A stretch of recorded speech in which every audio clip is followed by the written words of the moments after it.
And we're live. Hey, we're live. We are alive. We are? Well, that's news barely, to me. But yes. I'm barely alive, let me tell you. So, so we got a good 12 minutes before we have to start. Yep, exactly. Oh, Which is cool. good because we are continuing the trend of actually launching the show on some semblance of time. That's a first or a second, at least. Being respectful to our guests. Maybe twice. Tucker, we are very appreciative that you forced McDonald's upon yourself to be with us today. No, we just came from Chili's. Got like a good meal. It's just at McDonald's right now for the Wi-Fi. Nothing wrong with that at all. No, not at all. Mm-mm. Okay, and of course, what is the one app that's messing up right now? It's QuickTime. Okay, come on. All right, that's looking good. I'll say, do I need to go in and record or no? Okay, now it's going. It was throwing a fit for a second there, and we're primed and record. 3 people on. And testing audio. Is it going? Oh, you know why? It would help to be at the beginning of the time code, wouldn't it?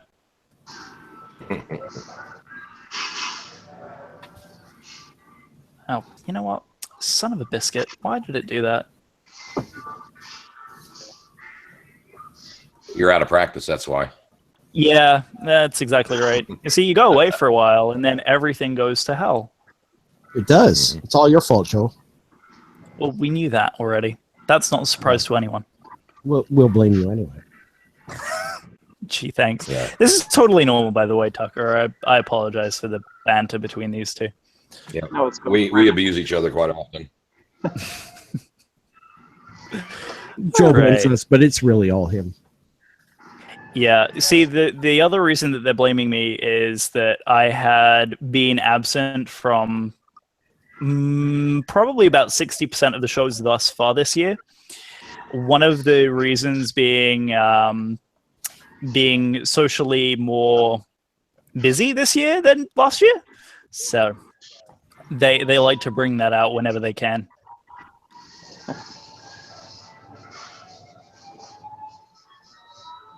Okay, brilliant. I'm also known as the chief millennial officer on the show because, yeah, as you can tell, small generation gap. What does that make me? Yeah, I was just going to ask, what is your age? What are you, like, 20, 21?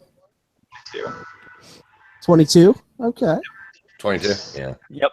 And I'm 26, and I'm turning 27 in June. Oh, it is June. Hello.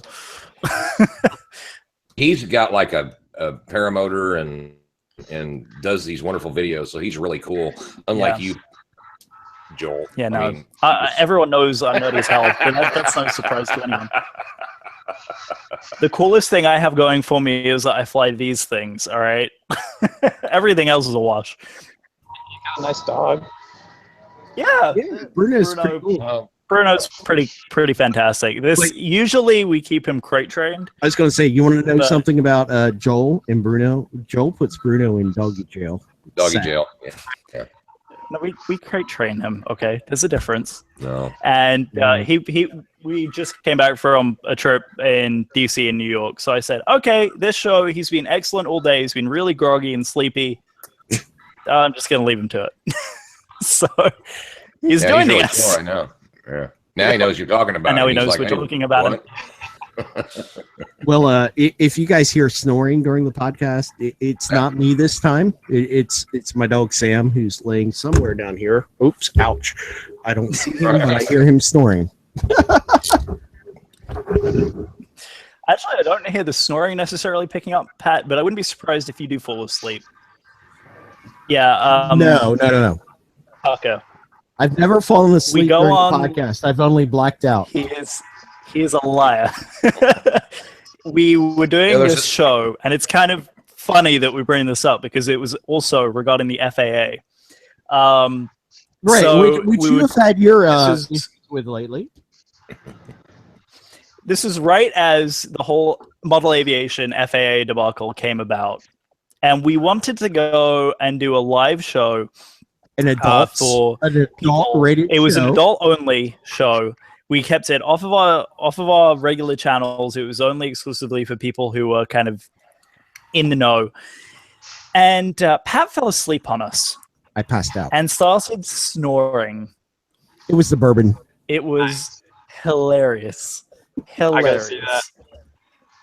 Well, so don't do worry, I. I I will haven't send you the seen it file. yet. I have it. I'm He keeping it has under wraps. but he's like saving it to blackmail me or something. I don't know.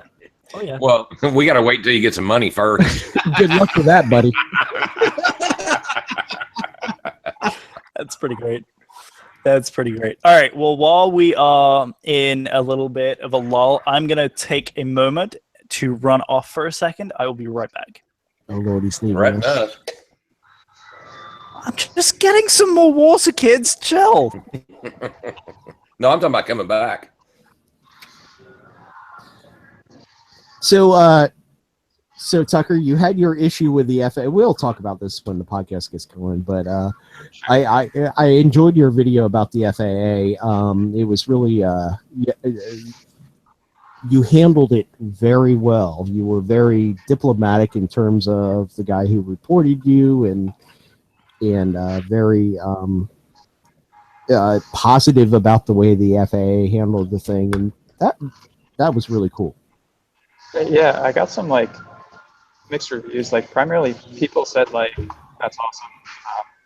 Meet with the FAA, like that'll be cool and it'll be good for the sport and everything. And then there were a couple people that were like, no, do not meet with the FAA. They're just gonna try to lock up your gear or post regulations or something.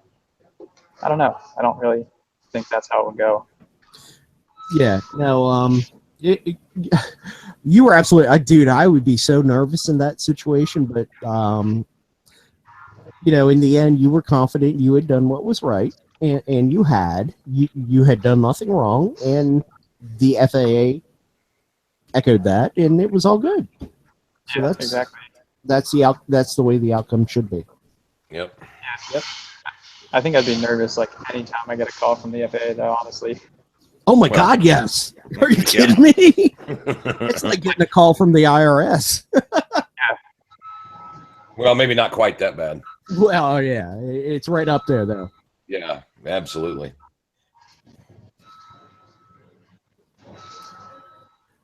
So, yeah, dude, I've been watching your videos for quite a while now, and what really impresses me, and here's what I really want to know, and I should ask this question. You're going to ask all these questions before we ever I get to the know, podcast. Aren't but you? come on, this is what I really want. How is your audio so clear while you're flying? Yeah. It's all in the Cena. I use a Cena SMH-10R Bluetooth like motorcycle headset. Okay. And Oh, okay. make a backpack with a GoPro. And there's two different modes. One is like an intercom mode, and it actually cuts out the motor noise a lot. And then there's an HD mode. And when I fly by myself, I'm in HD mode. So it gets a lot of motor noise, but it's like exactly as much as I hear. It's just the hum of the motor. But the voice comes through really clear still. Wow. Yeah. That's what really makes your videos is the narration is so clear. Yeah. And I was just wondering, how in the heck do you do that? It took some There's experimenting. some pretty good tech out there. Yeah, Yeah. I tried simple like lap mic originally, and that worked if I was at like idle. But anything higher power, you couldn't really hear what I was saying. I tried like little mobile recorders that I like held up to my mouth and yelled into. That didn't work. But the Cena just has something like magic about it. Cool. Good to know. So Joel, All right. you're back. It's I am, and it's 7:57. we're almost ready to go. Get rolling? Mike, Mhm. could you do me the honors of doing a quick post on the Facebook feed and getting it out to the masses? Yes, I will do that right now. I'm sorry. I was slacking off. Oh, wasn't I? that's okay. You're fine. I posted one for the feed earlier, and also updated the calendar link on the site, but I admittedly forgot to post one more time before we went live. So if you wouldn't mind. Yep. I'm on it right now. Also have, okay, so just want to make sure that this is, that's golden. And this is gold too. Money. Okay. All right, so those two can minimize. I want this over here and this over here. All right, and we have a live chat going, Tucker, as well.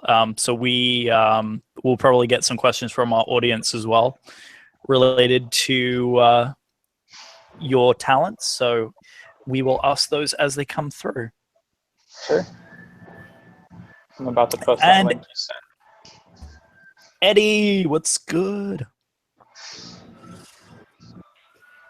And Mark, I can see you're with us as well. How's it going? There we go. Beautiful. Thank you, sir. Absolutely. And I will go to my page and share it too. Yep. I'll share that once you do that too, because for some reason my Facebook is really ticking me off at the moment.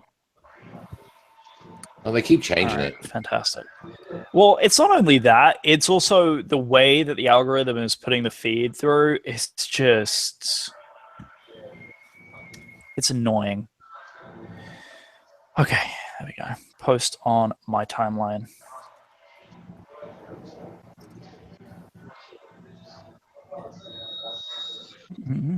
All right. Yes, 2 packs. The wife is doing the shopping for us this evening. Oh, You made her work all day and then also made her go grocery shopping too. Boy. She offered to do it. I wasn't complaining. Okay. All right, we ready to do this thing? Yeah. What number show is this? 31. Look at that. 31. If y'all want to introduce, because I introduced last show. Pat? Oh, actually, before we do that, Mike, will you do me a favor? Now what? When you or whoever is doing it, because likely I was talking to Pat about this. Likely we're going to split this thing into 2. Can we call it? No, actually, you know what? We'll do it 31, 32. It will be the easiest way of doing it. And then we'll do 33 with everybody for Flight Fest prep in 2 weeks. so I'm going to call this episode 31 with Tuck, and then we'll go episode 32 with your Ohio adventure. Oh, okay. Oh, that's too much. I'm just going to say episodes 31 and 32. I can't be. I mean, we'll do it. Well, do 31 and then I'll do 32 or something. Yeah, exactly. We'll go around in a happy circle as we always do. I'd rather annoy Joel with that. What, and make my life hell in editing? Yes. I so appreciate Yes. you. Okay. Right, that should have done it. Okay, and we got the live thing. All right, guys, we are green. Give me 1 more second here to do this. And 5 seconds of baseline silence, please, starting now. Hey, Bruno. Really, Pat? Starting now.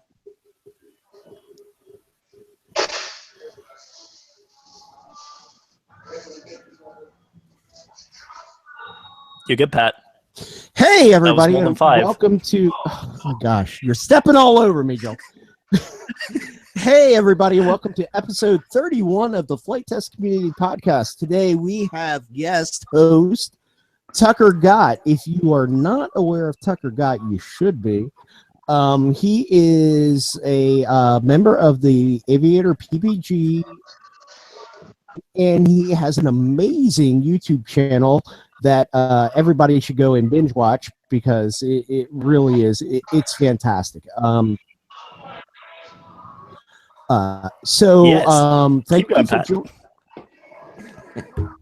Thank you for joining us today, and we're gonna get going while Joel is on the phone. I wonder what he's talking about right now. It's probably talking about groceries.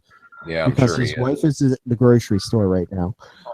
So anyway, Tucker, thank you for joining us. Yeah, thank you guys for having me. Yeah, First so podcast. Absolutely. Oh, first one Sorry, ever, guys. huh? Yeah. Oh, fantastic. So Oh, we can claim wow. it first for the win. Yeah. score. Sorry about the phone call there as Pat was doing the introduction because Tucker, we met and I mean, this was super brief because you were just getting in from a flight, and I know I was totally interrupting you. Like, I didn't even realize at the time you were just trying to get the Mosa that you had just purchased. One in, and I'd come in, I was like, oh my goodness, I have to introduce myself. That's Tucker. I recognized him from the YouTube show. I got to see if he'll come on a podcast. And of course, I was super awkward about it. I will admit I was awkward about it because I was totally fanboying out, which is totally cool. But you were gracious enough after reaching out on Facebook to come on board and share your incredible wealth of knowledge about paramotoring, and I think we've got some questions lined up for you about kind of where you came from, where your history is with paramotoring and aviation in general. And our friends over at Aviator PPG also a little bit of history behind that, and as Pat was alluding to, with the Paradigm Aerobatics team that I know Flight Test is working with you guys on some really cool new technology on board your Paramotors, which is pretty neat as well. Mm-hmm. So let's get underway. Pat, I know, is like chomping at the bit here. No, in fact, it's been a couple of months now, maybe even more, and I said, there's this guy, Tucker Gott, who's got this YouTube channel. I'd really like to get him on the podcast. And then Joel went and he scored. Well done, Joel. So Thank you. Take me out. Yeah, I was like, as soon as I had met you in person, I was like, okay, that's who we're gonna have on the show next. That's gonna be my mission.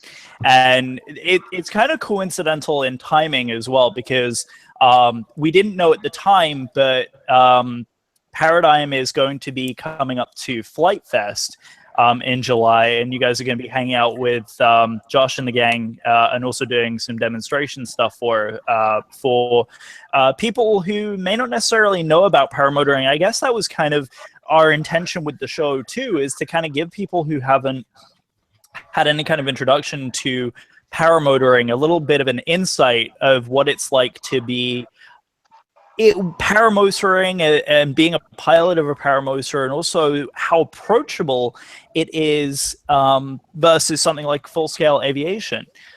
So that's going to be really neat to kind of get into as well. Mike, do you have anything before we jump on? Oh, other than the fact I enjoy his videos so much, and I'm really excited to talk about the little FAA thing he had going on too. So right. Yeah. That's a good one. Yeah, we have a good number of FAA stuff on the RC end, which I'm sure you're privy to, being a model aviator as well. So we'll definitely dive into that. That was going to be my first question, Tucker. Is I know I'm pretty sure watching one of your videos, I saw a Radian in the background. So where do you come from in terms of getting into aviation? What's your history with that? My very beginning in aviation was really like my mom. She was a hot air balloon pilot commercially, like my entire life. So my first memories of flight were in her hot air balloon. Like, even when she was learning to fly, I was like too small to see over the edge. I was probably like 2 years old. So I'd like look through the foothole and we'd go fly. And that was pretty much my whole life growing up, was helping out with the hot air balloon. That's awesome, dude. Yeah. The other big influence was my grandfather, and he was a fixed wing pilot way back when, flying like Cubs and Dearmans and Luscombe's. He went into the Air Force as a mechanic on a B-17, and he was a super big influence in getting me into aviation too. So, wow. Yeah, pretty much Adam Drain, are you listening? That's too fun. That's fantastic. Yeah, it's kind of funny. Go on, Pat. So you said your mom got into commercial hot air balloon operation.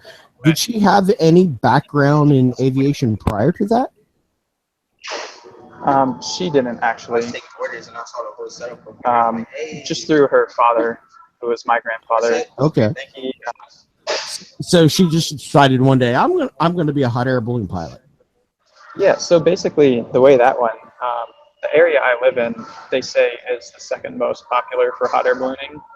And prior to her getting involved, we would always see hot air balloons like fly by our house, and we were interested in it. So she ended up, like, we would get in the car and follow them, just like the chase crew that normally follows them. And eventually we made friends with them.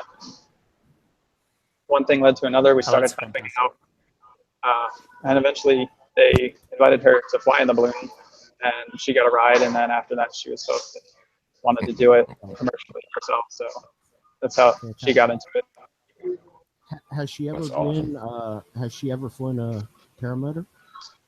No, I've talked to her about it. I don't think she's interested in trying it though. Oh, really? Really? Interesting. Yeah. So I would think that would ruin the whole balloon thing. so then from the ballooning, my understanding is that you also have a background in skydiving as well. So where's the history with the skydiving? Skydiving. So I got my license, private pilot's license, at the local airport, and that was through the relationship with my grandfather.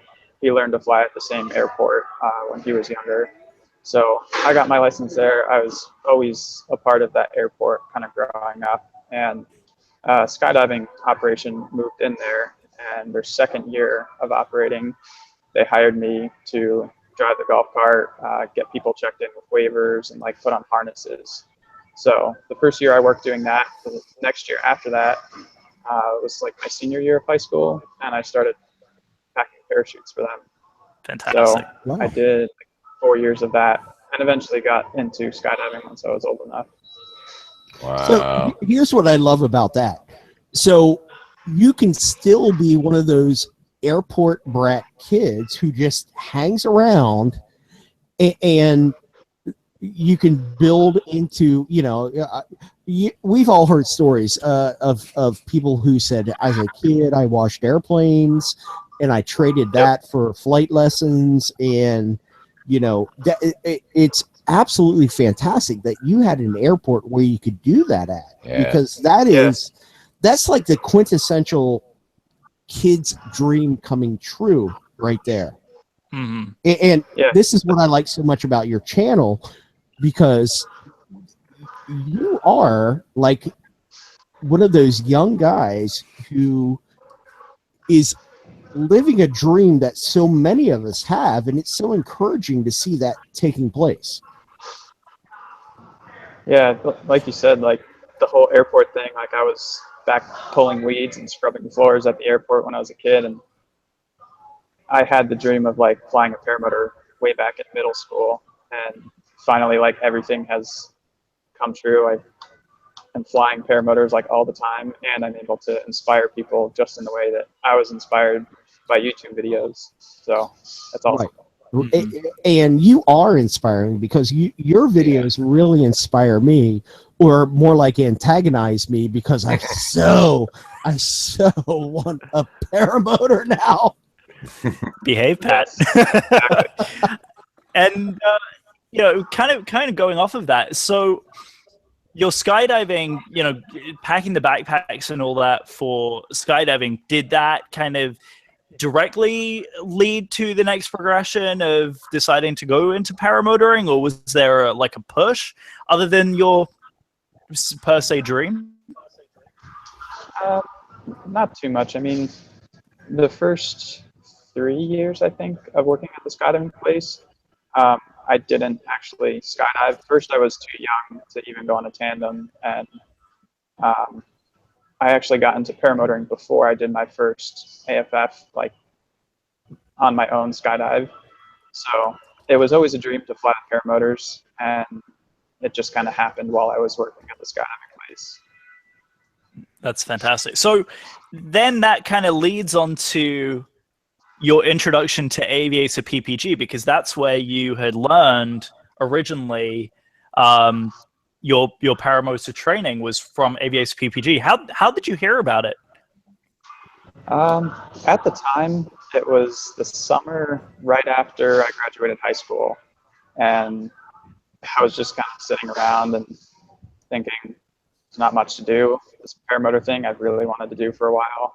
And I basically decided, like, before I start college at the end of the summer, I need to do this. And I had finally saved enough money to do it. I researched online. I found Aviator PPG through their YouTube channel, found their website, and ended up giving Eric a call. And he was just, we kind of like clicked personalities. I kind of knew it was going to be a good experience with him. So yeah, I ended up going down there, I think about 3.5 years ago now. And that was my introduction to paramotoring. So you've only been flying for 3.5 years as a PPG? Yep. Yeah. Wow. Unbelievable. That's amazing. And first of all, I can attest, Eric is incredibly persuasive. I had zero idea of paramotoring prior to, because I don't even think I got a chance to really tell you, Tucker, the story. But my introduction to Aviator PPG was Flight Test had already prearranged to go down to spend the week with Eric and just do the basic training to kind of go through to get video content for their full scale. And they invited me to come down to actually feature a couple of new airplanes and quadcopters that they had, and be a voice for the community, and as part of the beta building team, be the voice of the beta builders. And I had zero clue that there was even a Paramotor operation out of Lake Wales, which is 45 minutes down the street from me. Eric was like, "Oh yeah, you got to come down and join us next time for our event," which is coincidentally the event that I had met you at, and I got the experience of going up in Paramotor that day. And now I'm like, okay, now I've got to really start saving up this money for the training and actually go through with Eric. And he keeps bugging me. He's like, "You better get in quick because we have no spots for the next year." Yeah, that's totally. That's hilarious. So kind of from there, so you went through the training. Tell us a little bit about the training experience and going through Aviator PPG training. Back then, it was way different than it is today. I think it was within the first year that Aviator PPG was formed that I learned to fly with them. So I met with Eric, and basically paramotor training consists of ground school training and like physical training. And the ground school stuff covers everything from weather to airspace, equipment knowledge, mechanical stuff like that. And then the actual physical training is reverse kiting, forward kiting. Once you master those, they put them all together. And on the third day of training, I think it was, I was flying with the motor.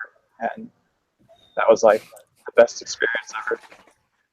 Yeah, it's that sense of as soon as that canopy produces lift and your feet are off the ground, and then there's nothing between you and the ground and the sky in front of you. You are, I think you've mentioned it before, and the guys at Flight Test have mentioned it. It's the sense that you are flying in a lawn chair in the sky. Exactly. And it's just an unbelievable sensation. And, the fact that you can feel absolutely everything that wing is doing, and the wind in your face. There really is nothing like it.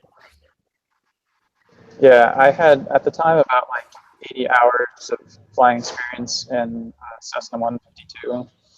And the thing I remember most of that first flight was just climbing up maybe the first 200 feet and looking out at everything in front of me.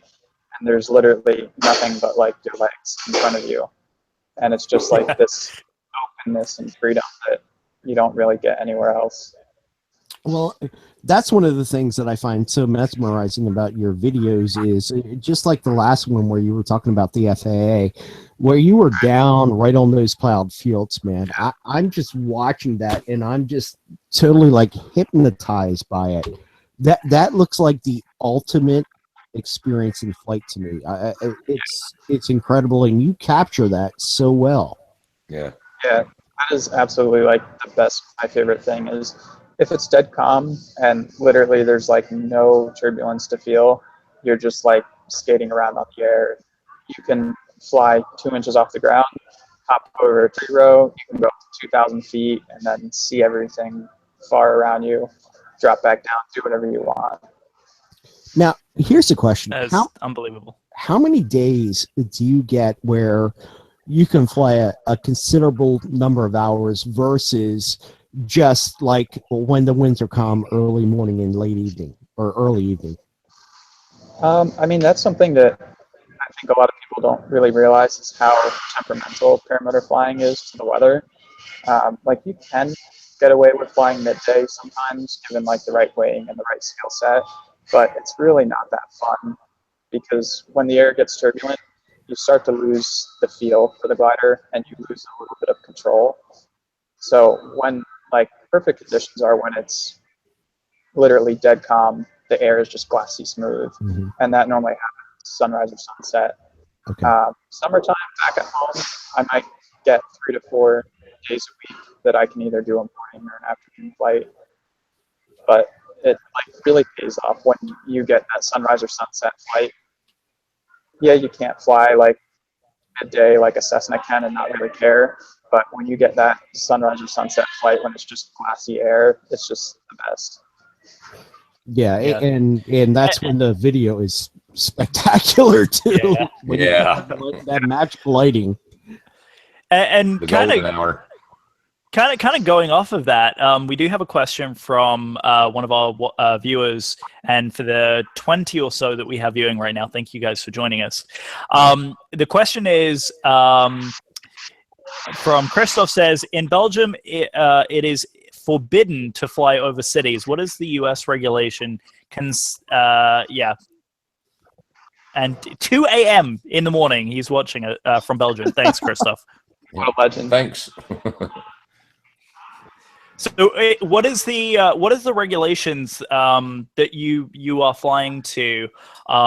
Because obviously you're based out of New Jersey, and it's a relatively rural area that you fly out of. So, what are the constraints for flying paramotors? Because it's a very specific class that's called out from the FAA.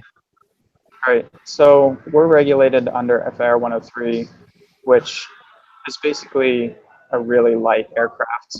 They don't even classify it as an aircraft. It's an aerial vehicle. And a handful of regulations that we have to follow. But the one the question is referring to is about like flying over cities. And basically in the US, you have to fly in uncontrolled airspace. So class E and G. And other than that, you're not allowed to fly over people. So it kind of leaves it open enough for interpretation, but you can't fly over towns or cities and even like developments or congested roadways, baseball games, anything like that. You're not allowed to fly over.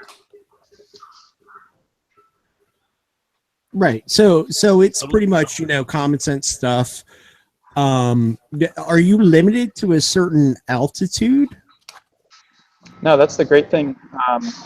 As long as you aren't over people, you're allowed to go as low as you want. And now that kind of comes with its own common sense, like you said. If you touch the ground, you're trespassing. If you're in the air, then you're totally fine. But you don't want to like push it and be flying like in a way that's invading people's privacy, really. Right. Yeah. And that's the whole thing that we're experiencing in the RC community right now, especially Exactly, with AP platforms, is that people are getting shot down by others because people are flying over a property. And it seems like common sense to me that don't fly low over somebody's property, like over their home or their backyard or that kind of thing. If you're out in a farm field and you're dragging your feet through the tips of the wheat or whatever, that's fantastic. But it's all comes down to common sense and respect for people's privacy. Yeah, exactly. It's funny that there are so many similarities to. I mean, obviously, there's a stark difference between what we do in the radio-controlled scene versus what you're doing, which is actually hanging under a canopy and flying.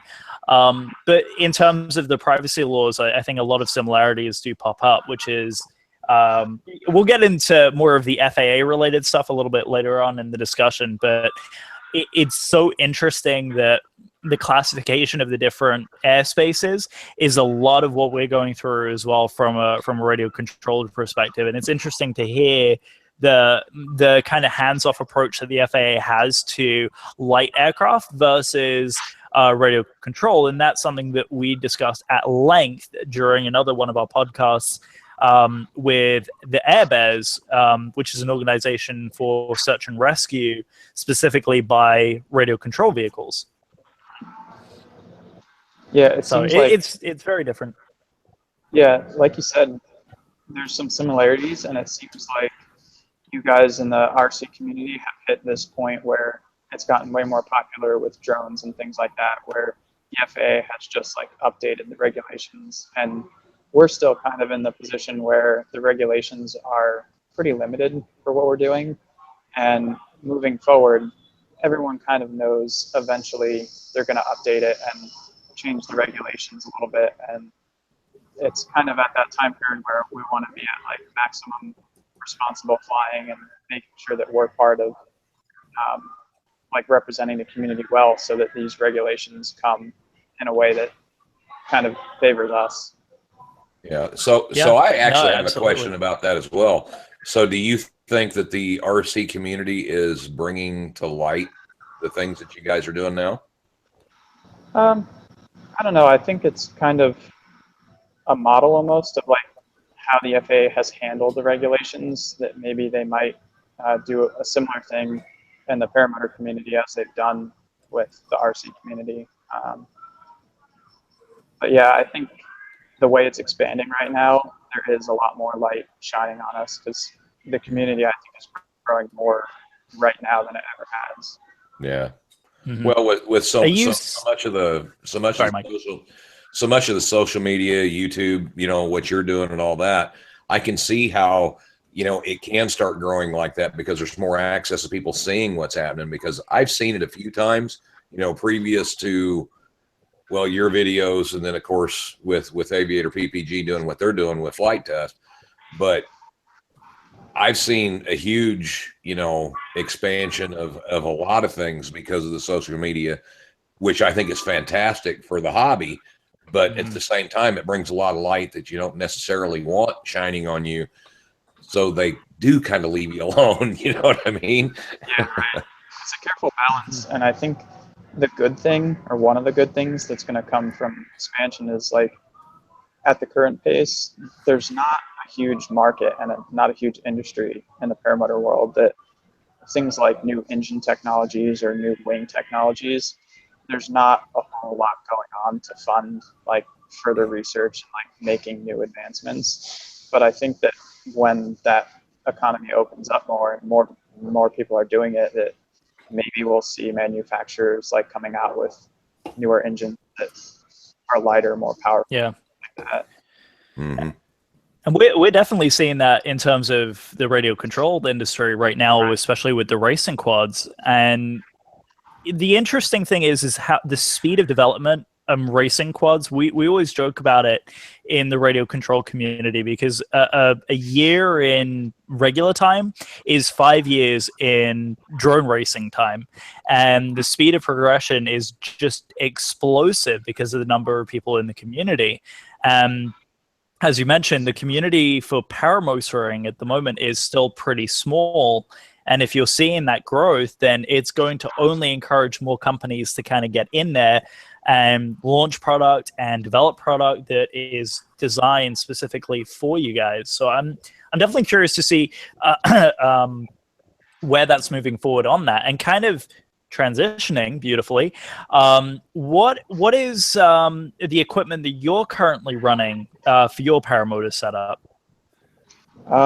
The motor I'm running right now, it's a Scout paramotor. it's unique in its design that it uses aerodynamic torque compensation. So like torque is a big thing in the paramotor world because we're dangling from strings, and if you don't handle the torque properly, you can spin around or get really bad like control issues because of the torque. So the Scout has like these fins that counteract the torque. Most paramotors counteract the torque by offsetting something in the harness, basically so you're putting more weight on one side than the other to fly in a straight line. And that works at one throttle setting, but if you're at higher power or lower power, you'll see a trim in a different direction. But the Scout, since it's aerodynamic, the more power you add, the more air is forced through the fins, and the more compensation you get. So it's a cool design. Oh, cool. So it's almost like it has a built-in trim to compensate for that, whatever that right-hand rule is for the torque. Exactly, yeah, and it works really well. I've flown a couple other paramotors, and I think the Scout is the most true to neutral. And the wing that you're flying as well. So correct me if I'm wrong. You're flying a Viper or a Snake? The wing I own is a Snake XX, and the one I've been flying like in the Sun and Fun show and with the Paradigm team is a Viper 4, and I think that's the next wing I want to go to. And talk a little bit about the difference that size makes in the performance of the wing. Just because a lot of our listeners aren't particularly familiar with what characteristics of a wing differentiates the style of flying. Right. So there's two different factors, I guess. One is like what the wing was designed for. So there's like beginner wings, there's cross-country wings, and then there's like slalom acro wings. And depending on where you're at, it affects how the wing handles dramatically. But then also within each category, depending on what size you get, affects the way it flies dramatically. And each wing pretty much has a chart that tells you what size is for what weight range. And you can be heavy or light on a wing, basically. And if you're light on the wing, it might not fly the way it's intended to fly. If you're heavy on the wing, it's going to be more twitchy. So the wing I fly is a 16 meter, and it's pretty much the smallest that's like readily available. They do make 15 or 14 meters, but most of the time that's like a special order kind of thing. And basically just a small wing. It's loaded heavily. It causes the wing to roll faster, respond quicker, but it also requires more power to climb, more power in turns. And generally, you gain efficiency the more advanced you go in a wing, but also the smaller you go, you lose some efficiency, so you come down a lot quicker too. Gotcha. Well, that makes sense. You guys got anything before I load in with another question? Yeah. There was a question earlier and about the glide slope or the glide ratio of a paramotor wing. So if you're flying along and your motor quits, what kind of glide ratio do you have? To me, I'm thinking this is probably one of the safest ways to fly because, basically you're flying under a parafoil. Yeah, you always have that open, so it's like generally they say around a 9-to-1 glide ratio, but in general aviation, like airplanes, they come with a handbook that tells you all the specifications, but in the paramotor world, it's not like that. It's more just like see things with your own eye of how far you're going to glide. So it depends on like how heavy the wing's loaded, the size of the wing, all kinds of stuff like that. Maybe this is a better way of asking it. What is the tightest space that you could land in? I mean, that depends on obstacles, but I can land in less than like 20, 30 feet. But if you put trees around a field or something, then it gets tricky. Right. So basically, if you were flying somewhere and your motor quit, unless you were over an expanse of forest, right, you have lots of options. Yeah, and that's like we're flying with two-stroke engines, and generally they're really reliable, but they're still two-stroke engines, and we basically Mhm. decide that we're going to assume it's going to fail at any point, and that means don't fly over a forest unless you want to land in it, or don't fly over a lake unless you want to land in it.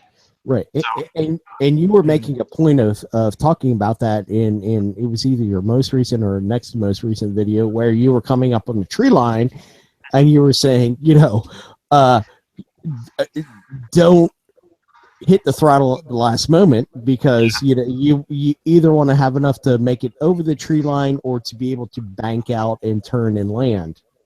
exactly, yeah, and that's the thing. Like, it's literally as safe as you make it. If you always consider that your engine's going to die, and you fly high enough, and you always have a landing option, you'll pretty much always be okay in the case of an in and out. I tend to trust my motor in some situations because of like a greater reward. So like the video I posted recently, flying over the Blues Falls, that was some sketchy terrain that if your engine went out, you could be in the water and you could be in serious danger. Or other situations, you'd be okay, but maybe you'd break your ankle because the terrain just wasn't forgiving underneath you. But I tend to just think like it's worth that reward of getting to fly over such an amazing thing that I'll just take the risk and trust my motor for like 2 minutes. Hope it's not going to die just to get that.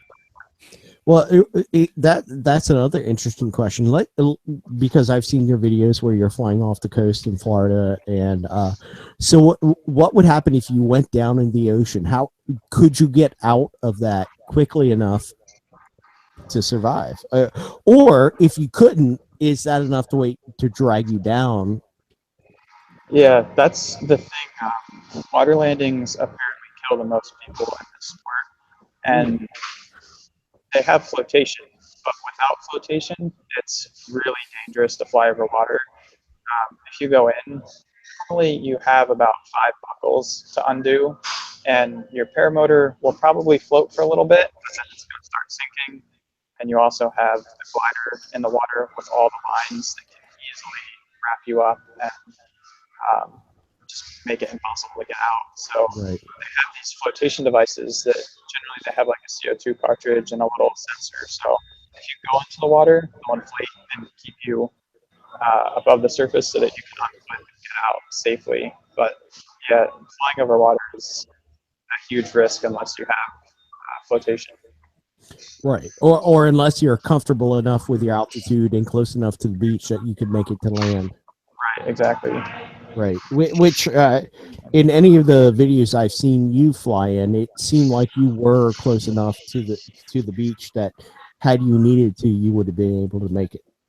Yeah, I have a video from last summer. I was flying over the Delaware River, and it was just full commitment the whole time. Foot dragging the water, just assuming if I went down, I'd be in the water, but I had flotation, so. Okay. I was actually going to comment on that video, funnily enough, and mention that I specifically remember watching the Delaware River one and you making it a very, very, very prominent point at the beginning of the video. I have flotation if anything goes wrong. And I think in a previous video you had mentioned an interest in doing it, but refused to do it without proper flotation. Yeah, exactly. And now I carry a hook knife, mainly for like the lines, or I have a reserve that I carry in the front. And front mount is nice because it's easily accessible, but it also adds an obstacle to get out of the harness. So I have a hook knife too, just in case I get tangled up, I can start hopefully cutting my way out. Do you carry a reserve chute or any kind of chute in case if the wing fails? Yeah, I fly with it, I'm going to say 99.9% of the time. It's a reserve parachute, and it's just a round canopy.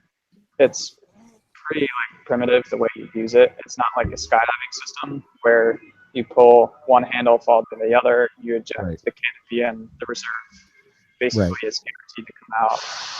Paramotor reserves or paragliding reserves, you basically grab a handle, pull it, and pop some pins, and then you have this little ball of a parachute on the end of like a tether, and you have to like look for a clear space in the air depending on like what's going on. If you're spinning, you want to throw it into a clear area that's not going to get tangled in your wing. And that goes out onto those lines, and this big round canopy opens up. Yeah, I've seen a couple of videos. Like there was one from Hungary or somewhere over in that area where a guy, where a large bird got tangled up in the parafoil lines, and it's just that kind of thing, like randomness that you wonder, what happens then. Right. It's like $1,000 insurance policy. Like some people don't fly with them. And it's like, even if you never use it, it's there for you. Yeah, $1,000 is not that expensive when it comes to saving your life. Yeah, exactly. Yeah, I definitely don't blame you for wanting to have a reserve end or using a reserve end or when it's necessary. Talk a little bit about the possibility of wing or the canopy collapsing, because I've heard you mention a couple of times in videos that if the turbulence is right or if there's some kind of adverse wind condition, it can cause the canopy to collapse and the airfoil to collapse. So what are the situations that could potentially happen, and how recoverable are stalls of that nature? So I think this depends a lot on decision making, and like I said before, there's a range of like wings in beginner to like the advanced slalom wings. And the beginner wing, I posted a video recently where I collapsed the wing, asymmetric collapses in V stalls, and those wings are so forgiving. Like you could take a major collapse on that and it's going to come right out pretty much without you doing anything. The wing I fly normally, the 16-meter snake, if you took a collapse on that, it's not going to be good. So the decision making comes in if you are flying like midday. I would tend to take the beginner wing instead of the snake, because I know the consequences of the snake taking a collapse are going to be pretty bad. The other part of that question was like, what situations could a collapse happen? One thing is midday flying. When there's thermals happening, that creates a lot of turbulence, and in the right conditions, a thermal can collapse your wing. The other big one is mechanical turbulence. So if there's like a hill or a building, a tree line, anything that will disturb the air, and the air is moving fast enough, downwind of that, you're going to get some crazy turbulence. And that comes into the decision making of if you're flying next to a hill, don't fly downwind of it because the air is going to be bad.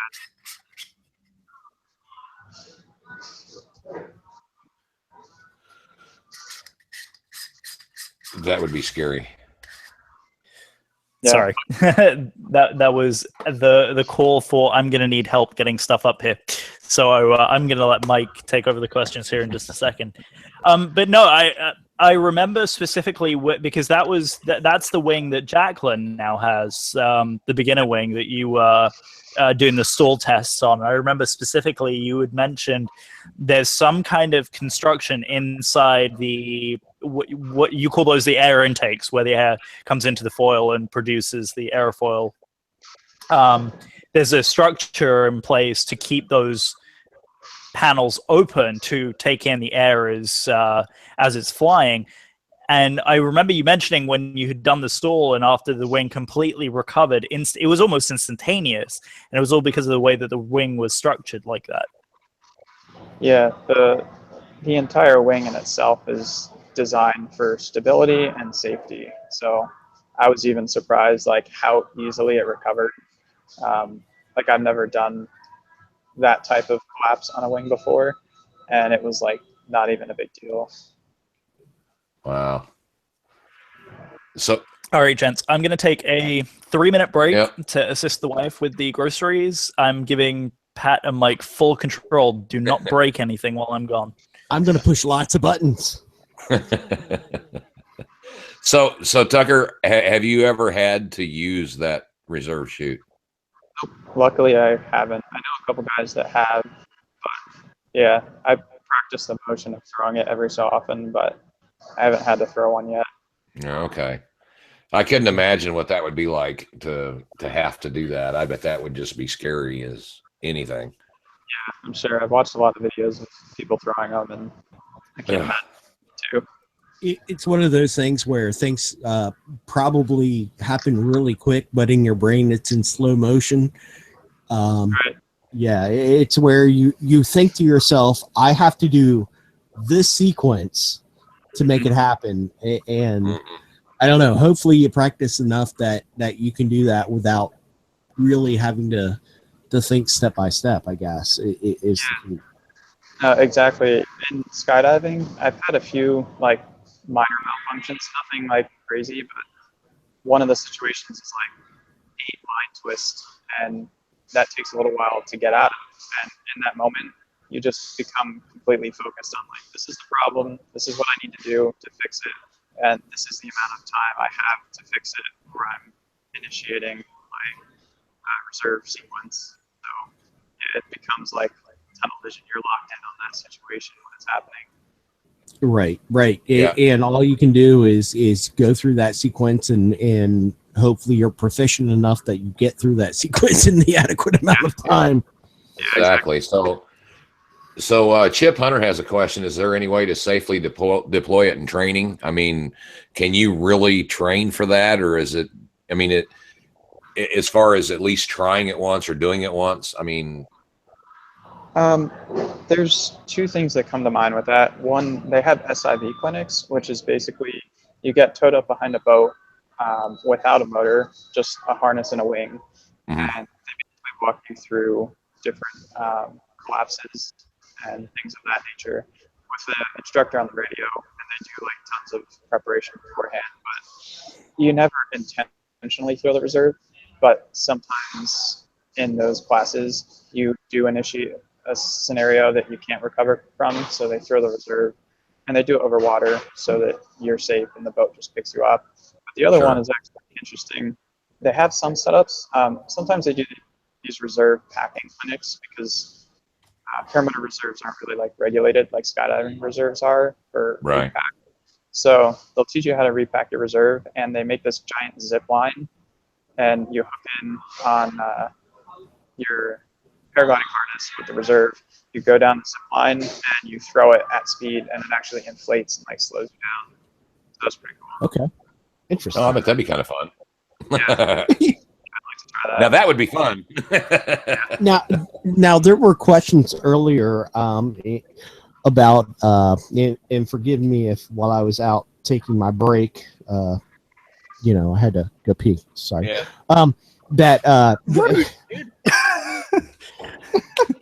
So, well, I had to. Hi, welcome back, Joel. Thank you. Anyway, so Tucker, in terms of your girlfriend Jacqueline, did she go down to Aviator PPG to get lessons? Did you teach her? What was the sequence of getting her in the air? So, summer of last year, about a year ago, I started teaching her, and okay, not like a practiced instructor. I guess I'm capable of instructing people, but I don't do it all the time. And I taught her how to kite, got her in the air, and at the time she got 3 flights on the equipment I had, but then the motor ended up blowing up, and she didn't get any flights until this year. We got the gear from Aviator PPG, and she got 3 more flights, and now we're actually back down at Aviator PPG right now, and we're getting in on a class of other students that are learning. And she's basically getting like formal training from them, rather than awesome. the boyfriend version of training. Yeah, cool. That's fantastic. With that being said, sorry, I know we had a question earlier. So, is she seeing kind of a different side of it because of you being involved, or is she kind of absorbing more of the information because of the training itself? We could kind of the direction I'm going with this question is the proper training beneficial for her final progress, I guess, to end goal being a pilot, or does she currently have the skills to kind of keep going on an upward trajectory, or is she learning more? So like the way I taught her was basically just learning the skill set, because all of her flights are going to be under my supervision, and Some of the things the Aviator has, like, I don't have access to. They have like simulators and winch tow things for the training. So there's things that they have that will help her skill set. But in addition to that, like, I've taught her some stuff about weather, stuff about airspace, but that sort of thing's never extremely important for her to know fully, because anytime she's flying, she'd be with me. But like the students that Aviator are turning out, those guys are going to go home and they need to know everything about the regulations, about the weather, about airspace, so that they're safe pilots. And that's kind of like the bigger, deeper knowledge that we're kind of going through right now. Perfect. And not that I'm knocking your training at all, because I am sure you are a phenomenal trainer. But just to kind of see the different perspective of something like, what I'm getting at is predominantly for the community of what we're trying to push, is we're trying to push good training practices. And one of those things that we have even mentioned, even when I did a little bit of a chat on this show about my experience at the event, I said there is nothing more important than proper training at the end of the day. Exactly. Because the training is going to get you not just the skills, but also you're going to get a network of people who, if you have a question about anything, you can now ask that question. If you're doing it on your own, you only have the resources of the internet and Google. And truly, how powerful is that versus the proper training? Right. Yeah, that's one thing that I try to emphasize on my channel too, with more people getting into it. It's amazing how many people think that they should just buy something on eBay and try it out. And it's like, one, that's extremely unsafe, but there's so much information to take in, and having it in a course is like extremely beneficial to be a safe pilot and not injure yourself in the process. So that's something I try to convey a lot too. It's kind of like the message comes across. It's kind of like the idea of self-taught scuba diving. Probably not a good idea. Yeah, I mean, there's people that have done it, but it's definitely not a good idea. Yeah. Success rate is not near as good. It's the failure rate. Right. Yeah. The thing is, the failures aren't good. Yeah. Oh, yeah. No, you're talking about life and death here in terms of failure. Yeah, exactly. Now, I've seen a couple of videos where I don't know what the event. It was some kind of event on a beach, and this guy was flying, and I don't know if his wing stalled or what, but the whole thing, the canopy collapsed. So are there bad manufacturers out there right now? I mean, I'm guessing you could buy some really inexpensive parafoils or whatever you call them and go fly. That might not really be a good idea to do. Yeah, there's definitely in the like modern industry, there's companies that are like on the leading edge. There's some that just like copy design. But most of the stuff that's like modern and being updated today, pretty safe. With that being said, like the situation you talked about, there are certain wings that have limitations that you need to read the manual and know. For example, like the wing I fly, it has a speed system, and if you engage the full speed system, if you pull on the main brake toggle to try to do a turn, the wing can and will collapse pretty violently. So that's something like you need to know the limitations of your equipment for it to be safe.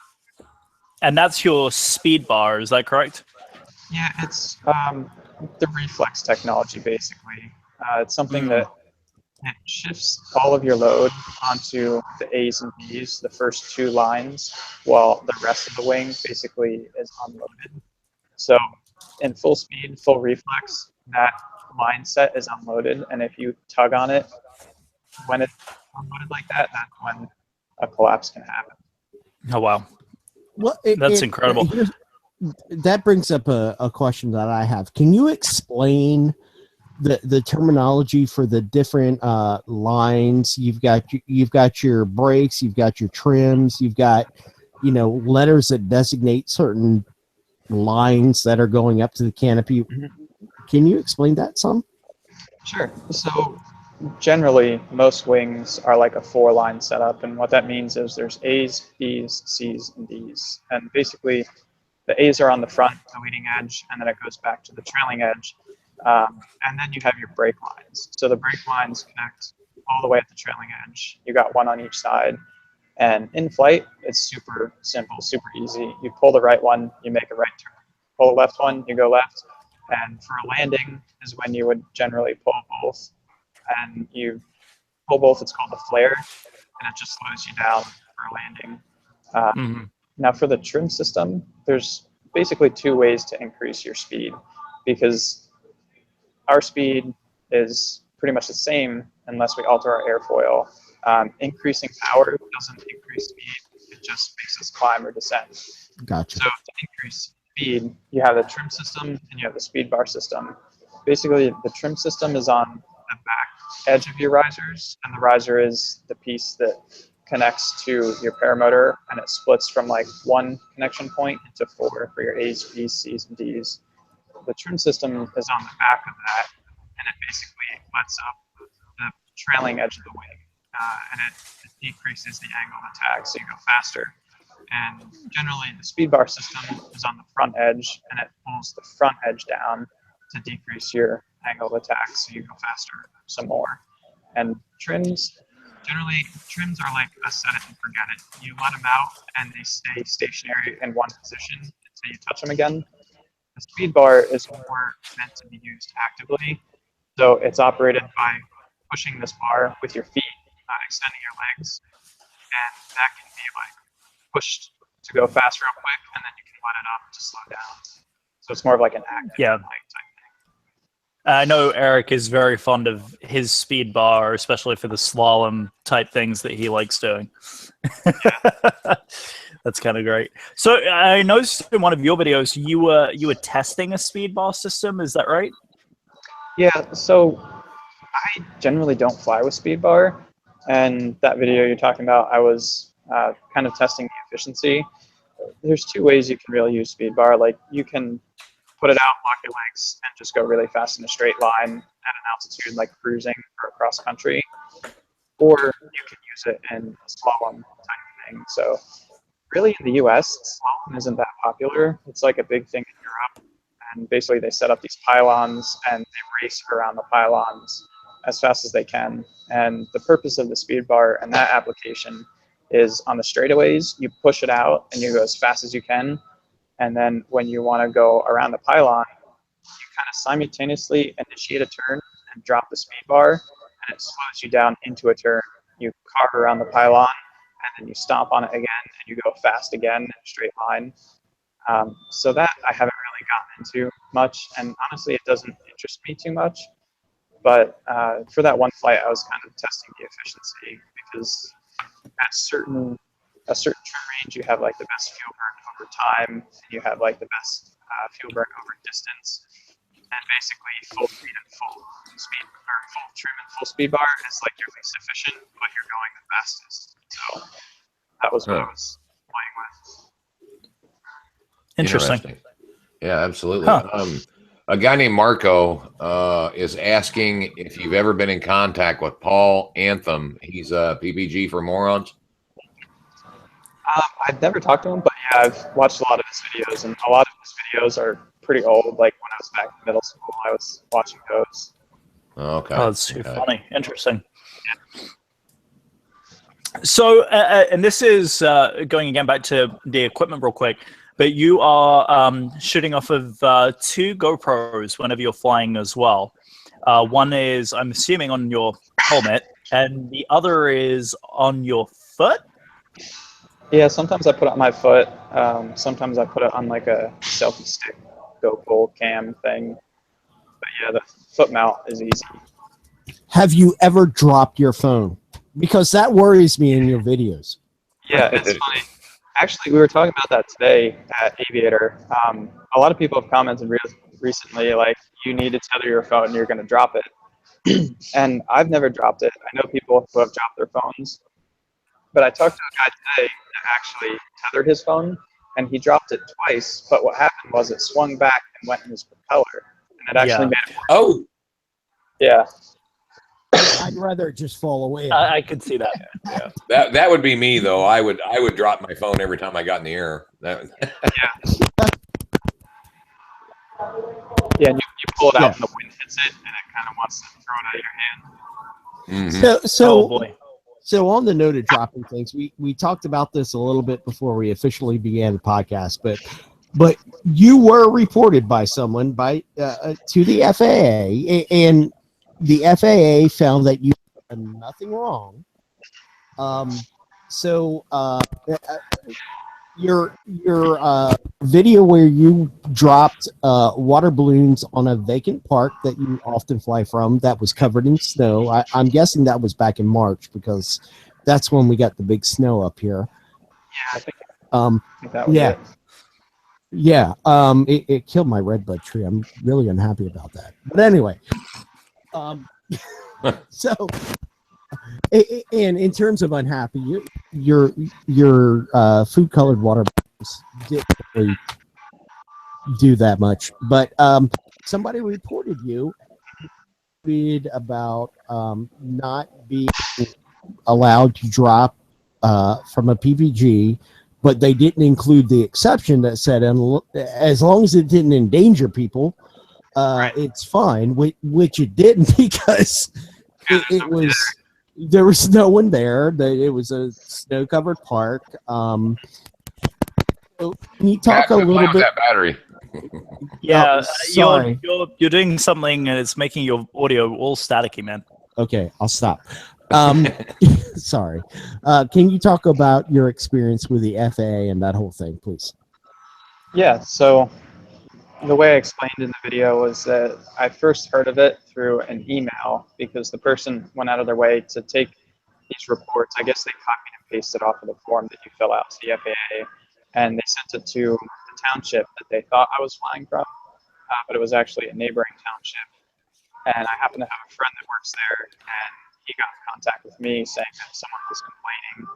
And basically, yeah, the report said that I was dropping something and I wasn't allowed to.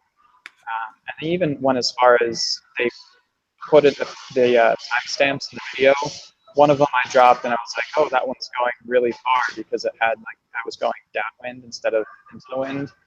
And still, I was over 3 open soccer fields, and it went one soccer field over, but there was no one around at the park for it to even hit. So yeah, they were basically trying to incriminate me.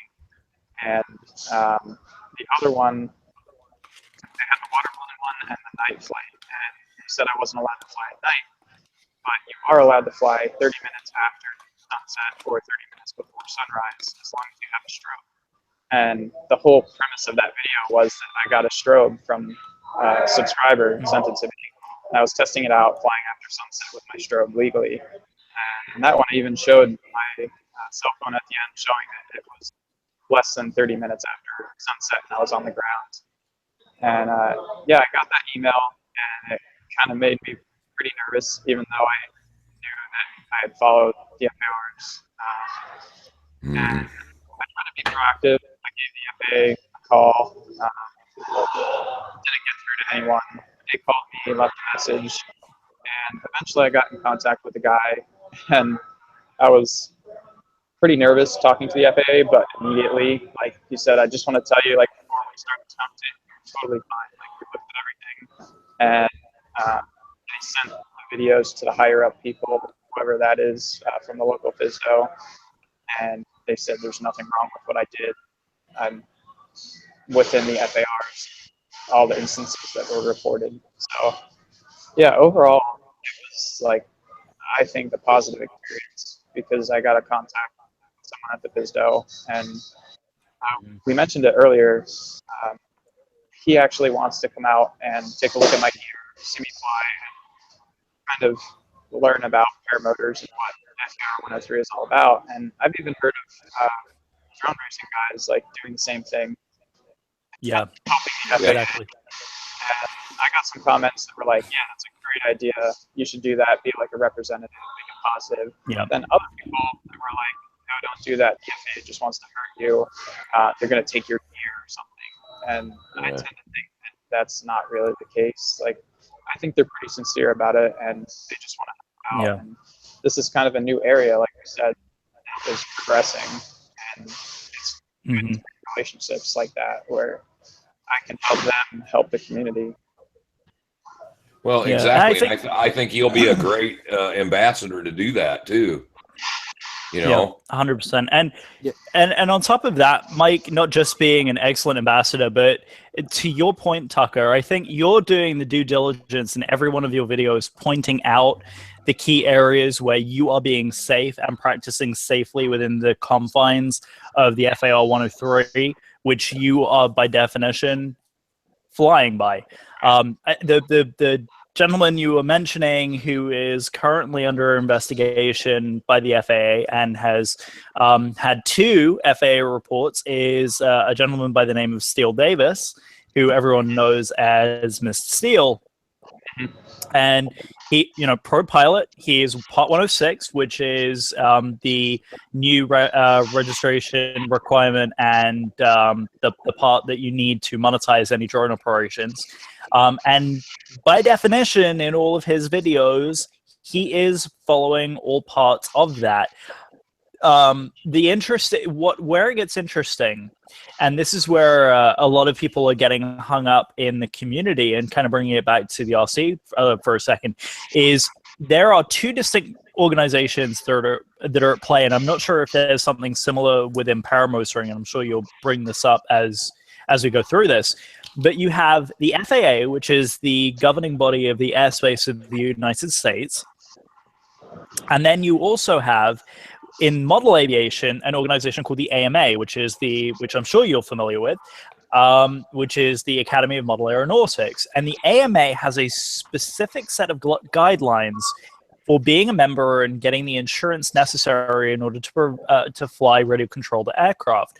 There is some crossover between the 2 organizations, and then there are some gaps that are within 106.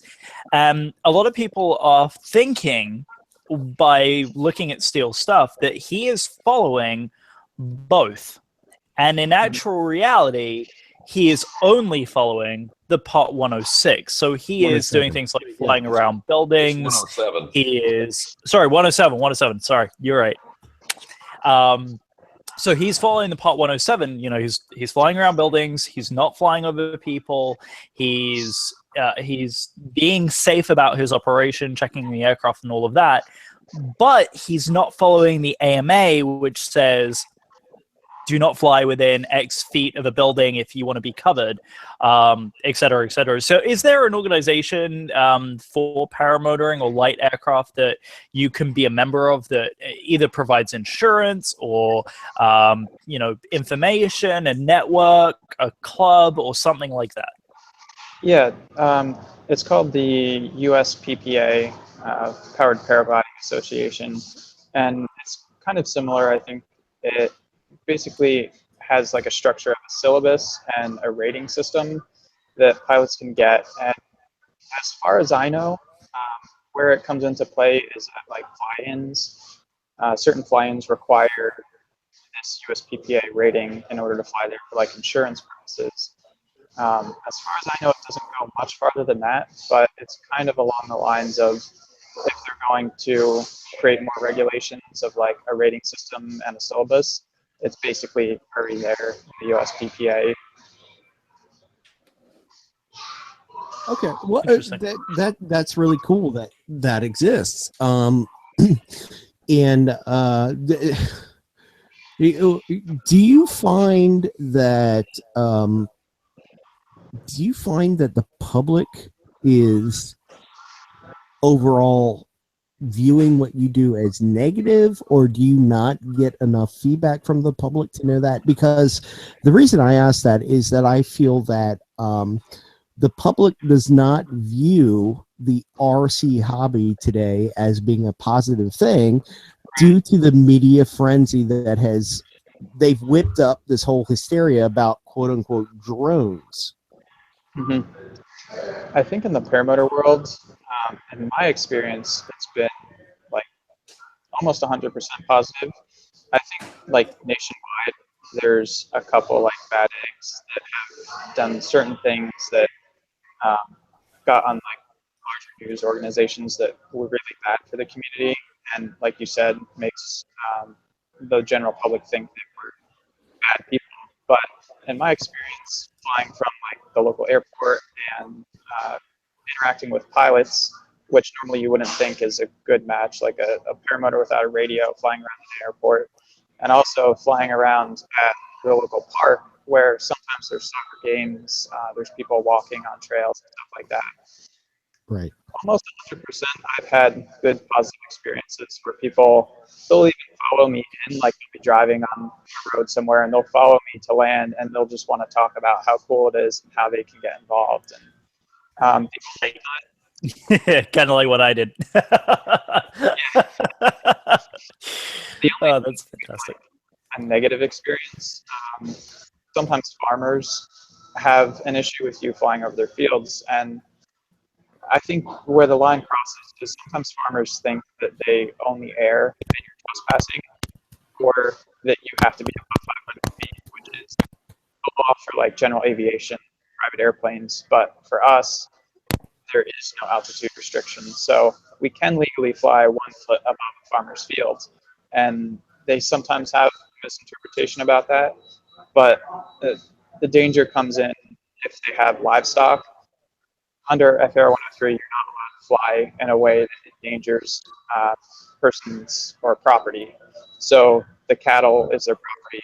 If you fly in such a way that could scare and damage the property, now you're doing something illegal. But everyone I know goes to their greatest effort to like avoid situations like that. We fly over open farm fields all the time, but if there's ever a question of like livestock or something, we stay completely away from that because that's a big no-no. Yeah, well, that would be my luck if I was flying and just happened to go over a cow pasture. Knowing my luck, I would lose my motor, have to land there, and of course, the only bull I would land right next to and wouldn't be able to get away from it. You know what I mean? Right. The angry one with big horns. Yeah, The big angry bull. You know? Yeah. Yeah. All the Only way. you, Mike. Yeah. Pat, seriously, put the power to that microphone away. Yeah, I don't know what you got going on, Pat, Yeah, but every you time are you touch going- that table or something, man, your mic just starts going crazy. Yes. Yeah, whatever. No, it's that. Stop that. Mike, you went silent. Hello? Yeah, It's because crazy. you're playing with whatever it is that you're playing with. Hello, we can hear you. You lost it, didn't you? You disconnect. See what he did? He broke the thing. I told him not to play, and he broke the thing. Can you hear us yet, Pat? Oh, he's gone. He's gone. Yeah, so this is normal, Tucker. I'm sorry. That's funny. So going and kind of changing Eric.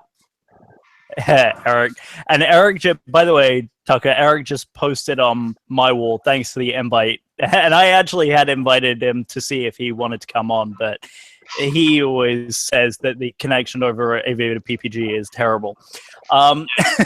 So moving on to, because we don't want to keep you forever because you are being so kind about your time. Yes. With us, and we don't want to keep you on for too much longer. You're welcome to hang out all you want. Yes, absolutely. Yeah.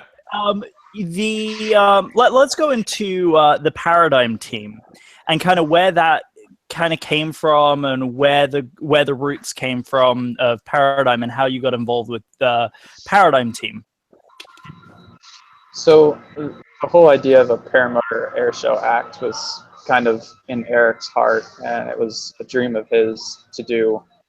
And it all basically came together at Oshkosh, EA AirVenture last summer. And I got a phone call. I was in Kohl's shopping, and Eric calls me up, and he's like, "Hey, do you want to fly in a Paramotor aerobatic team at Oshkosh?" And I'm like, "Yeah, like that would be amazing." But I was kind of like in disbelief, like this is Oshkosh, like the world's biggest air show, and we're going to be flying paramotors like on the main stage. It seemed like a little crazy.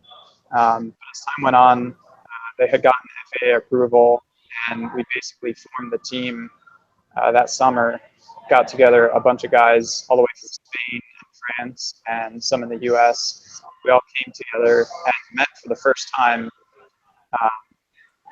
like 1 week before Oshkosh, and we started training together. We had a general idea of what our routine was going to be, how we wanted to incorporate pretty much every dynamic of paramotor flying into like a 12-minute show.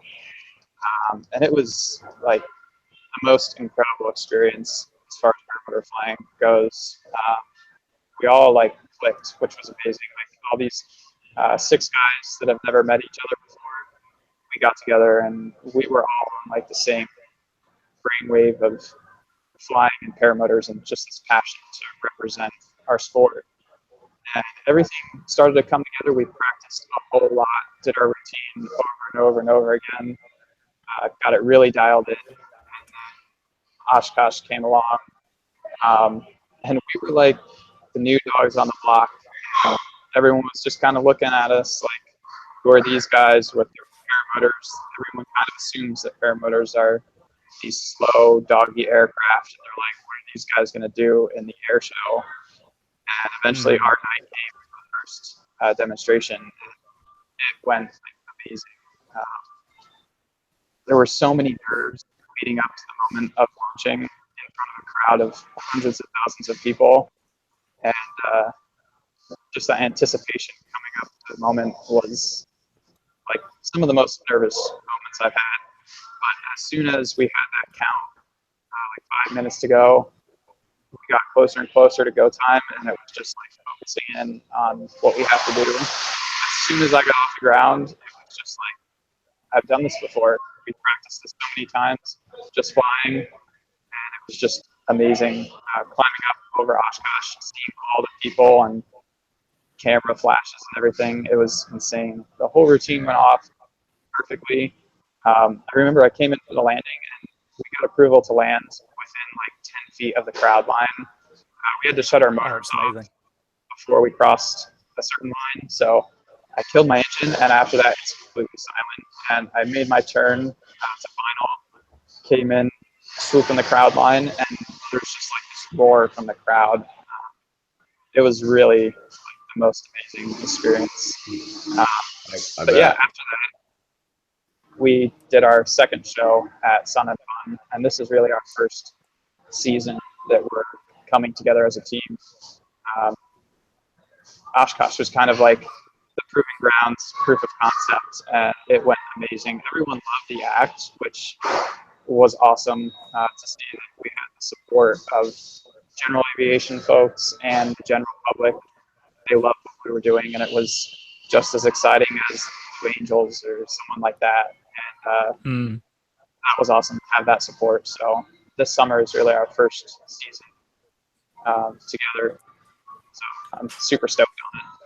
Yeah.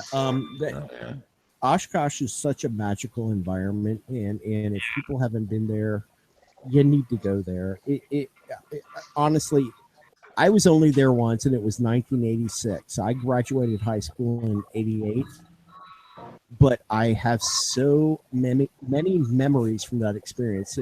The top of which was watching Chuck Yeager and Bob Hoover exchange stories on stage that were just phenomenal, hilarious, engaging. Oh my gosh, what a wonderful experience that was. And I have to get back there someday soon. Yeah, it's an awesome environment to be in. Yeah, it really is. Did you guys do Sun and Fun this year? Yes, he just said that. Sorry, my bad. Pat's ADD is kicking in. Sorry, Tucker. That's okay. We'll forgive you eventually. So, and as you said, it was kind of Eric's dream to have a team, and I think Oshkosh is where you had originally met with the guys at Flight Test. or at least Eric had met Flight Test and the gang down at Oshkosh. And it was at that point that Eric had invited the guys to go down and organize all of that fun stuff. But there's a very interesting piece of technology that Flight Test is helping develop with you guys. Can you talk on that a little bit? I kind of have limited knowledge on that. It's mainly the guys at Aviator, Kyle in particular, that's working with the guys at Flight Test. And the basics of what I know about it, it's basically a smoke system. Yep. Yeah. For our veterans. Well, Mike and I can talk on that a little bit because we saw it while we were there. Chad Lewis is working on a smoke system that injects the basically baby oil into the exhaust system with PPGs to make air show smoke. Yeah. Yeah, and I've actually seen 2 iterations of it now. Yeah, so it's very close. The only issue that I saw, Mike, was that the vibrations on the frame were causing the batteries to lose contact. With the with the contact points, and that's a pretty easy solution. So. Yeah, and I'm sure very Chad's probably already got that worked out. So. Yeah. Mm-hmm. Go ahead. Yeah, let's double check here. Hey, can you hear me, guys? Yeah, go ahead. Yes. Sorry. I'm very eagerly watching the time, and I know we've been going on for about an hour and a half here, Tucker, and I don't want to take up too much more of your time, but do you guys have any final questions for Tucker before we let him go? Well, I know that Chip had a question about if there was any real FAA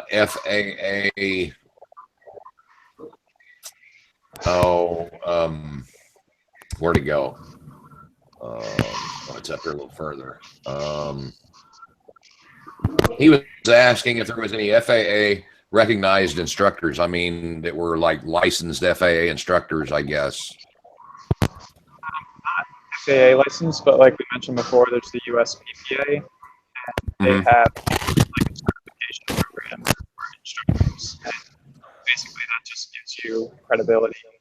You become an experienced pilot, and you have knowledge of how to teach people how to fly. So that's one of the resources that I point out. If you go on the USPPA website, you can do a search for local instructors. You'll get big schools, small schools, everywhere in between, and those are the guys that are reputable to apply. Fantastic.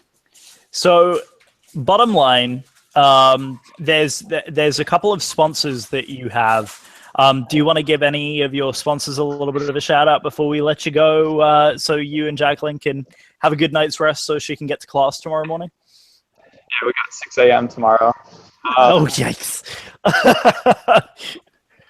As far as sponsors, I've got the guys at Team Fly Halo and the guys at Aviator PPG, and both of them are basically they have their own training and instruction system, and then they also deal gear. So really fortunate to have those guys supporting me. That's awesome. Fantastic. And again, we mentioned all of your equipment use at the beginning there as well. So, Tucker, thank you so much for taking the time to come out. I know you unexpectedly took the trip down to Florida, but if you want to hang out in the next couple of days, let me know. We'll meet halfway and grab a bite or something like that. Sure, man. Hey, I appreciate you guys having me on the show.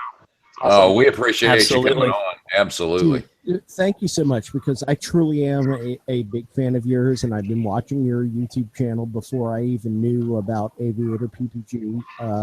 You do such an awesome job, and keep it coming, please. Thank you so much. Don't stop, man. Yep. And don't be afraid to give us a little bit of a plug either. Dude, I totally look forward to meeting you at Flite Test this summer. Yeah, and all of our equipment is up for loan if you want us to teach you flying multi-rotors, which I know you've expressed interest in. Yep. all of our equipment is free for you to try out and see if we can get you nipped on the RC FPV bug. Yep, radios, planes, quads, whatever you want, bud. You got it. All you got to do is say the word. Yeah, we talked about it a little bit before. I kind of got out of the RC community and all that when multi-rotors were really getting popular. Like I had a KK board quadcopter that I flew FPV on, but nothing like you guys have now. So definitely. Oh yeah. Try that. Absolutely. Yeah, dude. Things you are have welcome definitely to fly changed. anything I bring. So. Yep. Appreciate Fantastic. Well, Absolutely. hey, have a great night, Tucker, and thank you for joining us. But all of our listeners and live listeners, don't go away because we have a part 2 coming up here in the next couple of minutes here. So, Tucker, if you need to jump on out of here, you are more than welcome to do so. And and if you want to hang out, you can hang out too. I think I'll get going, guys. Yeah, no, we understand. Understood, bro. well, thank you again for coming on. And anything you need from us while you're up in Ohio and we're there, let us know. We'll do whatever we can to make sure you're welcome and comfortable. Yep, I appreciate it. For sure, Tucker. And I'll hit you up about this week if y'all want to get together. If you have time, that is. I look forward to it. All right. Take it easy. Thank you. Take care. Thanks, man. Not a problem. Thank you, guys. Yep. Have a good one. Bye. Yeah. Again, folks, if you haven't seen his YouTube channel, you really need to see it because it is incredible. He does such an amazing job. Amazing stuff. You guys keep chatting away. I'm going to go ahead and get us rolling here for the next episode. So I'm going to move my microphone out the way for a second and mute myself out. Y'all keep rolling. Yep. Okay. So, Mike, I miss you, man. Miss you too, bro. It's been a week. I know. I feel the love right now. Just so you know, I feel the love. Dude, I wish you could have been there, Joe. I wish you could have been there. You were doing your own good thing. Your brother and all that, and you guys got to tour DC, and you got to get to NYC, and thank you, Marco. You guys had a great time. But oh my gosh, Mike, literally, and I posted this earlier.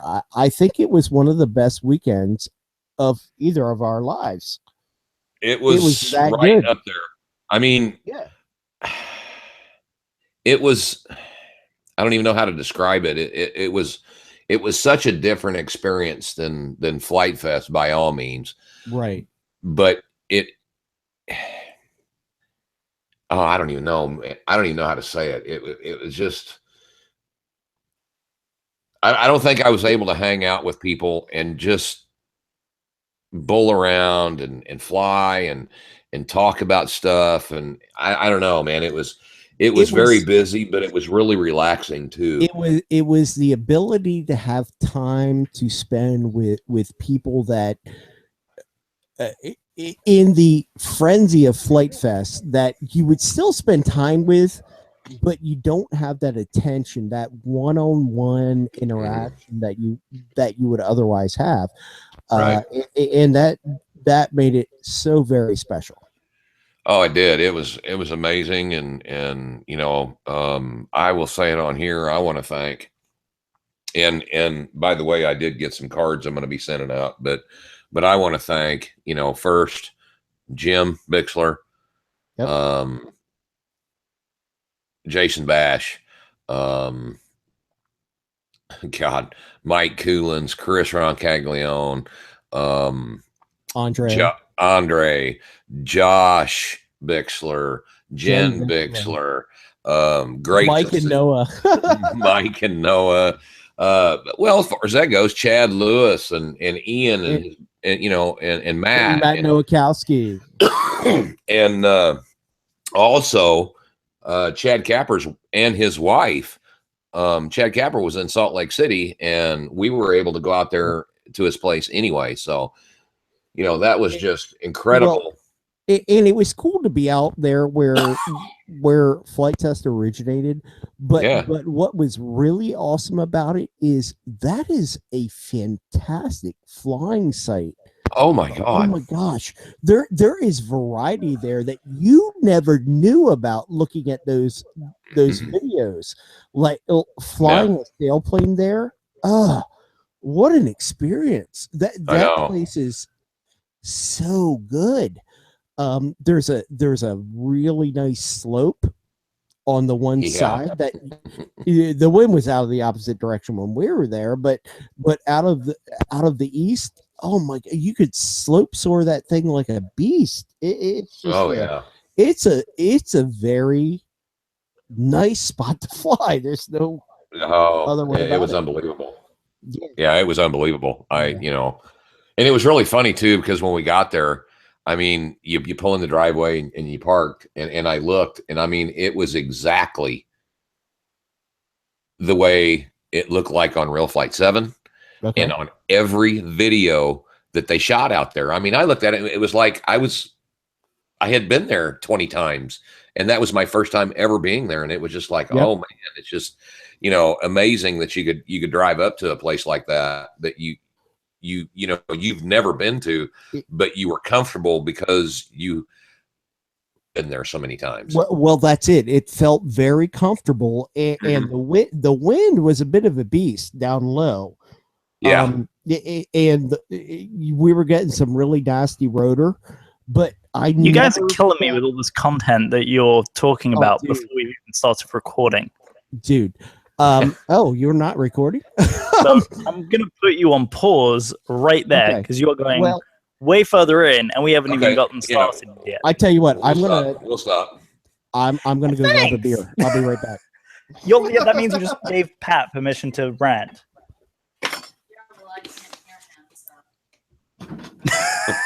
I don't know how much you heard about Allison. I Mike didn't. says hi. She says hi back. I think you may have just heard that. And tell her I miss her too. Mike misses you too. We'll see you in a month, she says. Just a little over, yes, like 5 weeks A little now. over. Yeah, we're getting close. All right, I'm going to take a quick break, and I will be right back, and we'll get this thing rolling for part 2. I'll do the same thing. Yep, be right back.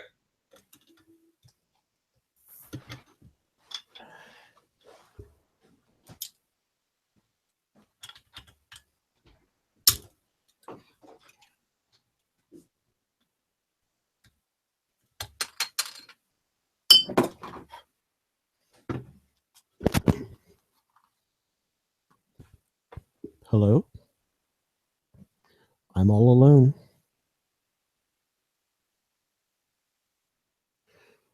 Nobody knows the troubles I've seen.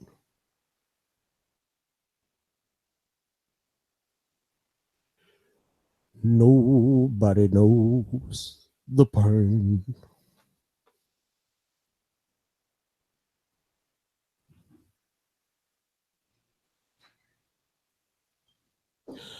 Yeah. So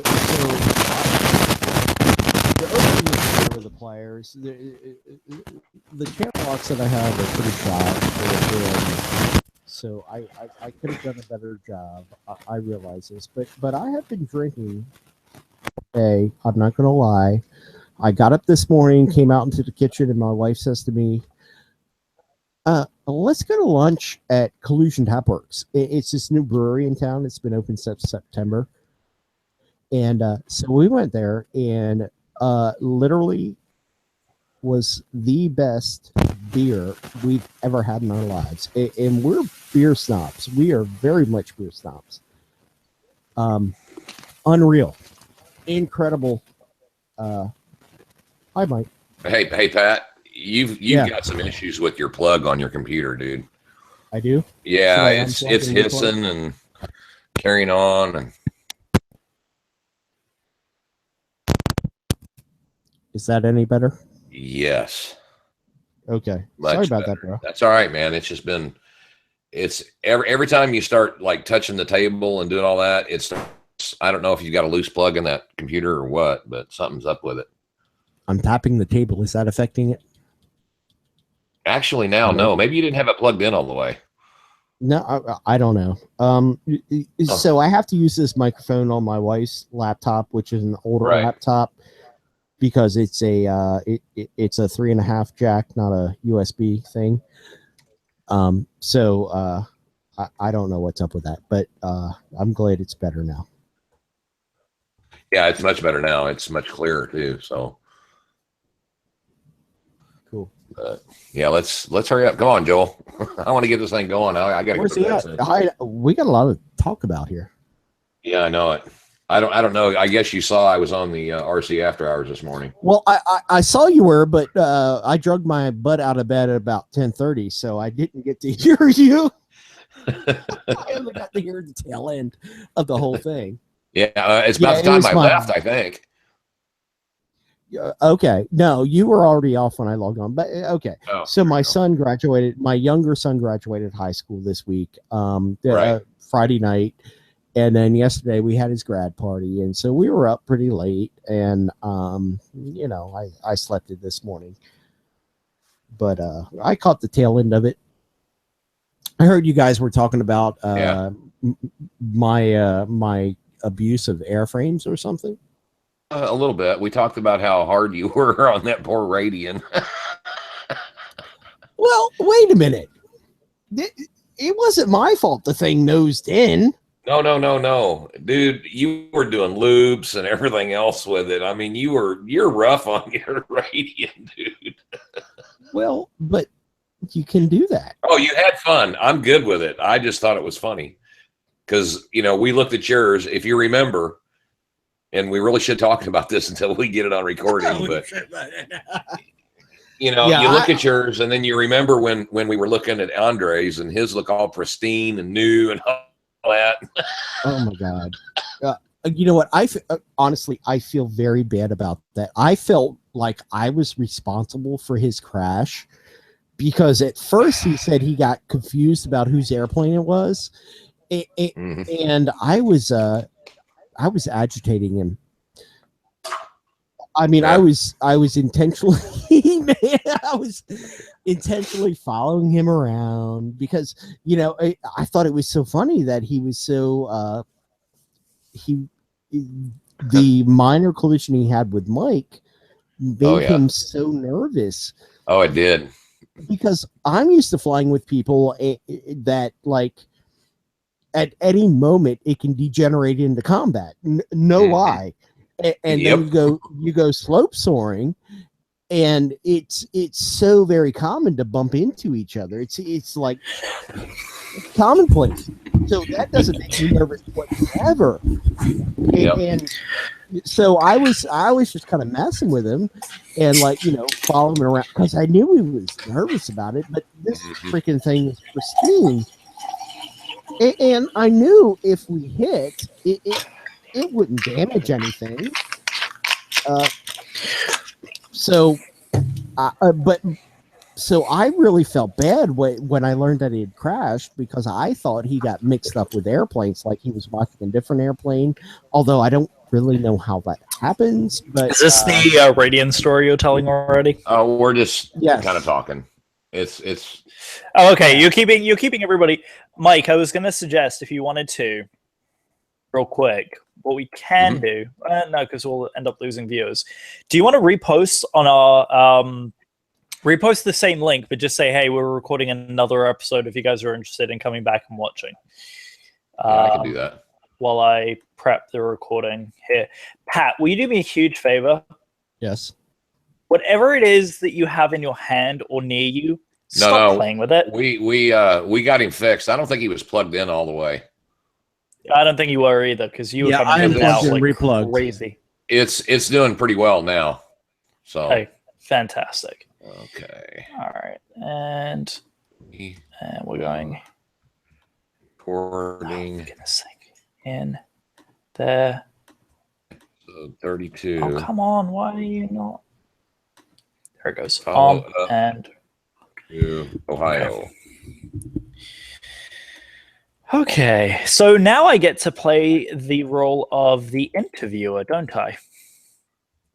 Kinda. You want to? Because I wasn't there. I'm more than happy to. Because I wasn't there, but I think I found out enough stuff that I can. All right. Mike, do you want to intro it, and then I will tee up what you guys give me did? 1 second. I'm finishing. I'm going to call this one "Follow Up to Ohio," That's episode fine. 32. Okay. Yeah. Sorry, I'm I just adjust my camera here for a hot second, so that's fine. Yeah, that's fine. I just wanted you to know what I was doing. So You're good. I trust you. Yeah. For those of you who I'm giving vertigo to, I apologize. I'm just making some camera adjustments here. I thought I'd fallen over. There we go. No, not yet. See, this new webcam, by the way, if you guys like the better video quality from me, you can thank the new webcam that I'm using for that. So that way you're not looking directly into my microphone, which is right over my face. Okay. Yeah, and we're also pretty. Everybody wants to see our face. Here's the reason why we now can do the baseline silence, is I can set a marker for when we are starting the show. That's the cool part. All right, here we go. 5 seconds of baseline silence starting now.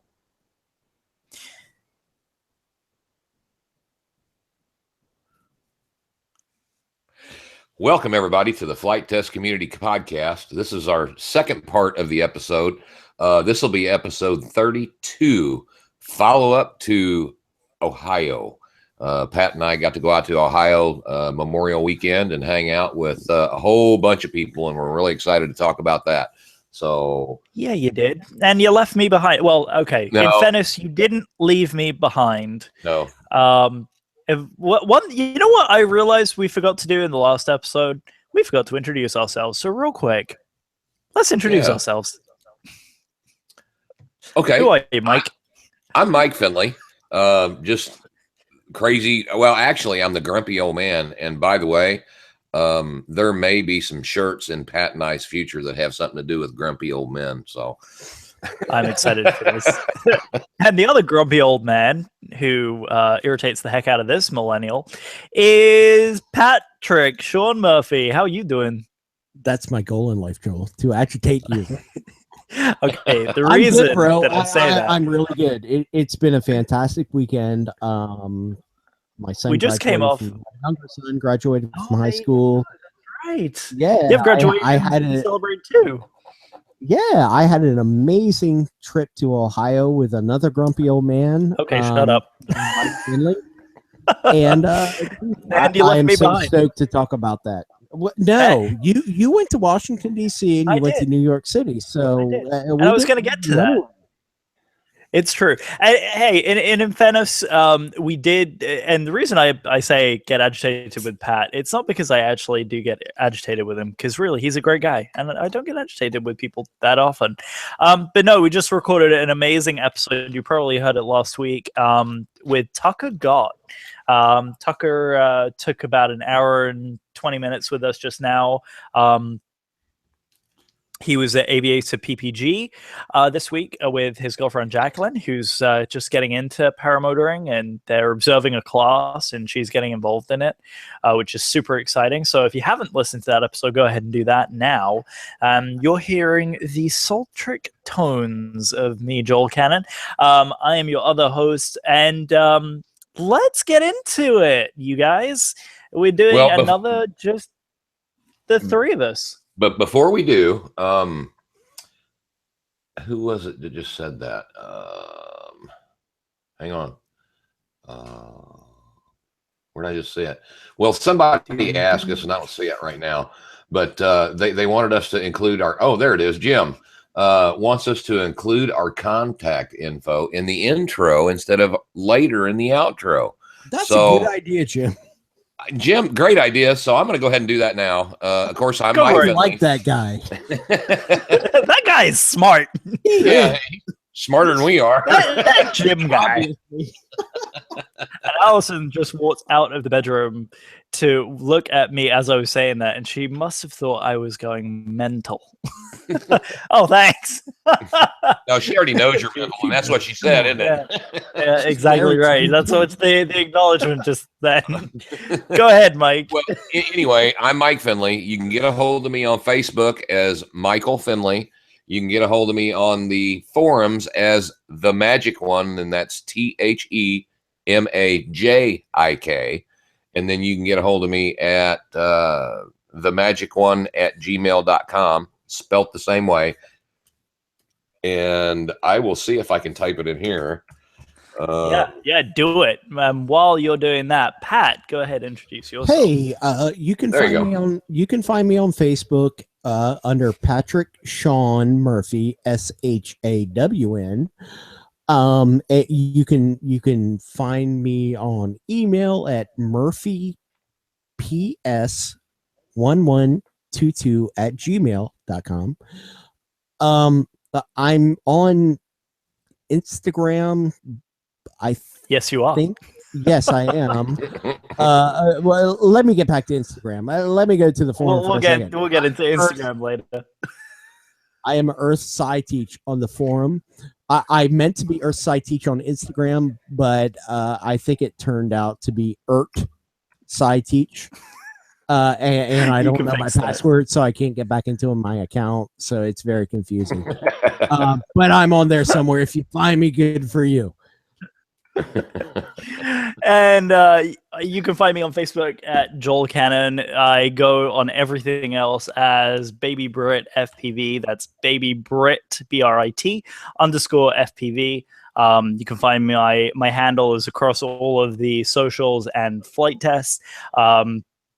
My most recent article in the Flight Test Forum is there, so you can see that as well, where I go through some introduction to Fusion 360 stuff. The other ways that you guys can get a hold of us, other than our emails, is actually to visit the brand new, which these two knuckleheads failed to mention, the brand new website, which we just launched a couple of weeks ago. You can go to ftccpodcast.com/contact us, and you will get to our email page where you can feel free to send emails to us at any time.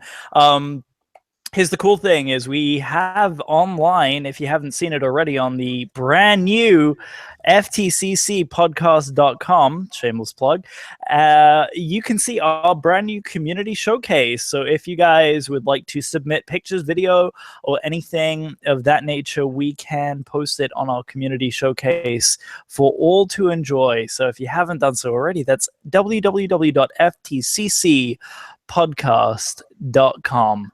Check out all of the latest information. You can also get at our brand new calendar, which gives you the most recent information of shows, upcoming shows, live shows, as well as build nights. And we'll plug build nights at the end of this show because there is a really, really exciting build coming your way in the middle of this month. But that's all the plugging away at the moment. Yes, you do get my best radio voice. I do want to holler at Marco. I like that guy. He's great. He's great. Is that Millbrook 1974? Yeah. Yeah. He's funny. Yeah, he's a great kid. Good kid. Good guy. Appreciate all the humor. All right, so let's get into this. So I get to play the very exciting part of interviewer for these two guys. So while I was up in Washington, D.C. and New York this past week celebrating my brother's law school graduation and a little vacation, Allison had not returned to New York. Can you believe this guy's 18 years? Her family is from the area, and she had not been back in 18 years. So we enjoyed a great little trip out there. Oh, perfect. Where did you meet her? I'm going to interview you real quick because I don't know this. Yeah, go for it. Allison. Allison and I are college sweethearts. We met through our college fraternity and sorority. I stole her at the University of Central Florida. And she was actually my fraternal little brother. She was actually paired up with him for homecoming, and they were paired up. And I said, "Oh no, I'm not letting a freshman be with a junior. That is not happening." I was so irritated. I threw a fit, and I said, "Nope, that is not happening." And then I met her, and things changed. Very cool, man. So I stole her from my little brother. It's all his fault. Cool. I've now announced it to the world. Paul, it's all your fault. Anyway, that's the story of Allison and I. So we hung out in New York. We got to see family in upstate New York, which I freaking love it up there. It's beautiful. Yeah. Yeah, this time of year. And yeah, exactly. Spring, it's beautiful. So speaking of going out into the middle of nowhere, yes, I was stateside before college, by the way, Jim. Sorry, I'm answering questions at the same time as interviewing these two. So let's get started. So as far as I'm aware, this is where my end of the story begins. So correct me if I'm wrong, Mike, you flew in Thursday afternoon. Thursday and evening. Pat, it was Thursday evening. 5. And Pat, you drove in? I drove in. And I got in probably around 3:30, 4 o'clock or so. And Mike, what was it? What time did you land? I landed right at about 5:15. Okay, so I drove in and I went straight to Eric Monroe's house. And by the way, him and his family are just buying a new house, so congrats to them. Absolutely. Past host of the show, so big congrats to him. Past guest host, past flight test member, and wonderful continued friend. Right. Current and always will be a wonderful friend, and one of the best aerial AP drone photographers in the country. Videographers, he is so talented. So good. Really. Man of many talents. Yes, he is. And a hell of a yo-yo guy too. Yeah, he's really good at the yo-yo. It's crazy. And Wing Chun karate. Yes. So anyway, they're in their new house, and I went there and hung out and got. Did you break it in, Pat? I got attacked by their dogs, which I enjoy thoroughly because I love dogs. I got licked to death by their dogs. It's so vicious. They're those pit bulls. They're just so mean. So if you don't, okay, so Eric and Michelle have there's Daisy, there's Zoe, there's is it Max? There's and Cooper. Okay, so Eric was really nervous about letting Cooper upstairs. Now I haven't seen Cooper in a long time. The last time I saw Cooper, he was literally, you could hold him in the palm of your hands. That was back in after the first Flight Fest 2014. And so I was like, dude, dogs love me. Let him up. So he comes upstairs, and of course he loved me, and because all dogs do, because I'm a nice guy. But yeah, I love dogs. I love dogs. I just reminder, dogs. Pat. This is a radio controlled aircraft podcast, not a dog podcast. I like dogs. And moving swiftly on. So you were at Eric's. So anyway, hanging out at Eric's, and of course he made me coffee, which was phenomenal. Eric makes the best coffee ever. I've got this app on my phone called Flight Aware or something like that. Yep. And I'm watching Mike's plane, come in. He's over West Virginia, then he's coming in to Ohio, then he goes north of Canton, and he's circling around, and then all of a sudden he's like, I'm on the ground. I'm like, oh shit, pick up Mike now. But it worked out, you went because from Eric's straight to the airport to pick up Mike. So you were late, which was only about no, it's less than 10 minutes. Oh, that's great. It was perfect timing. I pulled in, waited there for a minute, and he comes walking out of the terminal and threw his stuff in the back of the truck with all my stuff, and we're off on our adventure. And what an adventure it was! Fantastic. It was. So from Eric's, and I'm assuming that wasn't the last time you saw Eric. So you went, correct me if I'm wrong, this was when you arrived at the Bixler compound. Well, we arrived at Jim Bixler's. We went straight to Jim Bixler's Bixler's compound. Got it. Oh, because of the so Thursday. So real quick before we get into this bit, can someone quickly, let's make it Mike. Mike, quickly explain, what does Jim Bixler do every Thursday night at his place? Well, during flying season, which is actually the first Thursday after Memorial Day, because it usually rains, which guess what? It rained on us while we were there, which was fine because we hung out. Jim Bixler, what a guy. Bought us pizza and some adult beverages, and we sat around and ate pizza and drank beer most of the night, but we did fly the Miss America. Is that correct? Yeah, he and Eric and his son James have designed a foam board plane called the Miss America, which is based on an old school RC plane. Yes. And it was fantastic. That's Flew fantastic. well, except for the button that Jim had in his pocket that every time you went to land, it would lose connection and crash. Right. Jim sabotaged us. Yes, he did. So Is that true? Really? Well, he had to have, because every time either Pat or I went to land the plane, it would immediately bank one direction and flip over and crash. Every time. Every time. It was fantastic. Every time. No. So here's the deal. He's great. flying it. So we go out, and it's a light drizzle, and this thing's white foam board. Mm-hmm. But it held up wonderfully. But he's flying it around, and it's a 3-channel airplane, so it's gentle as can be.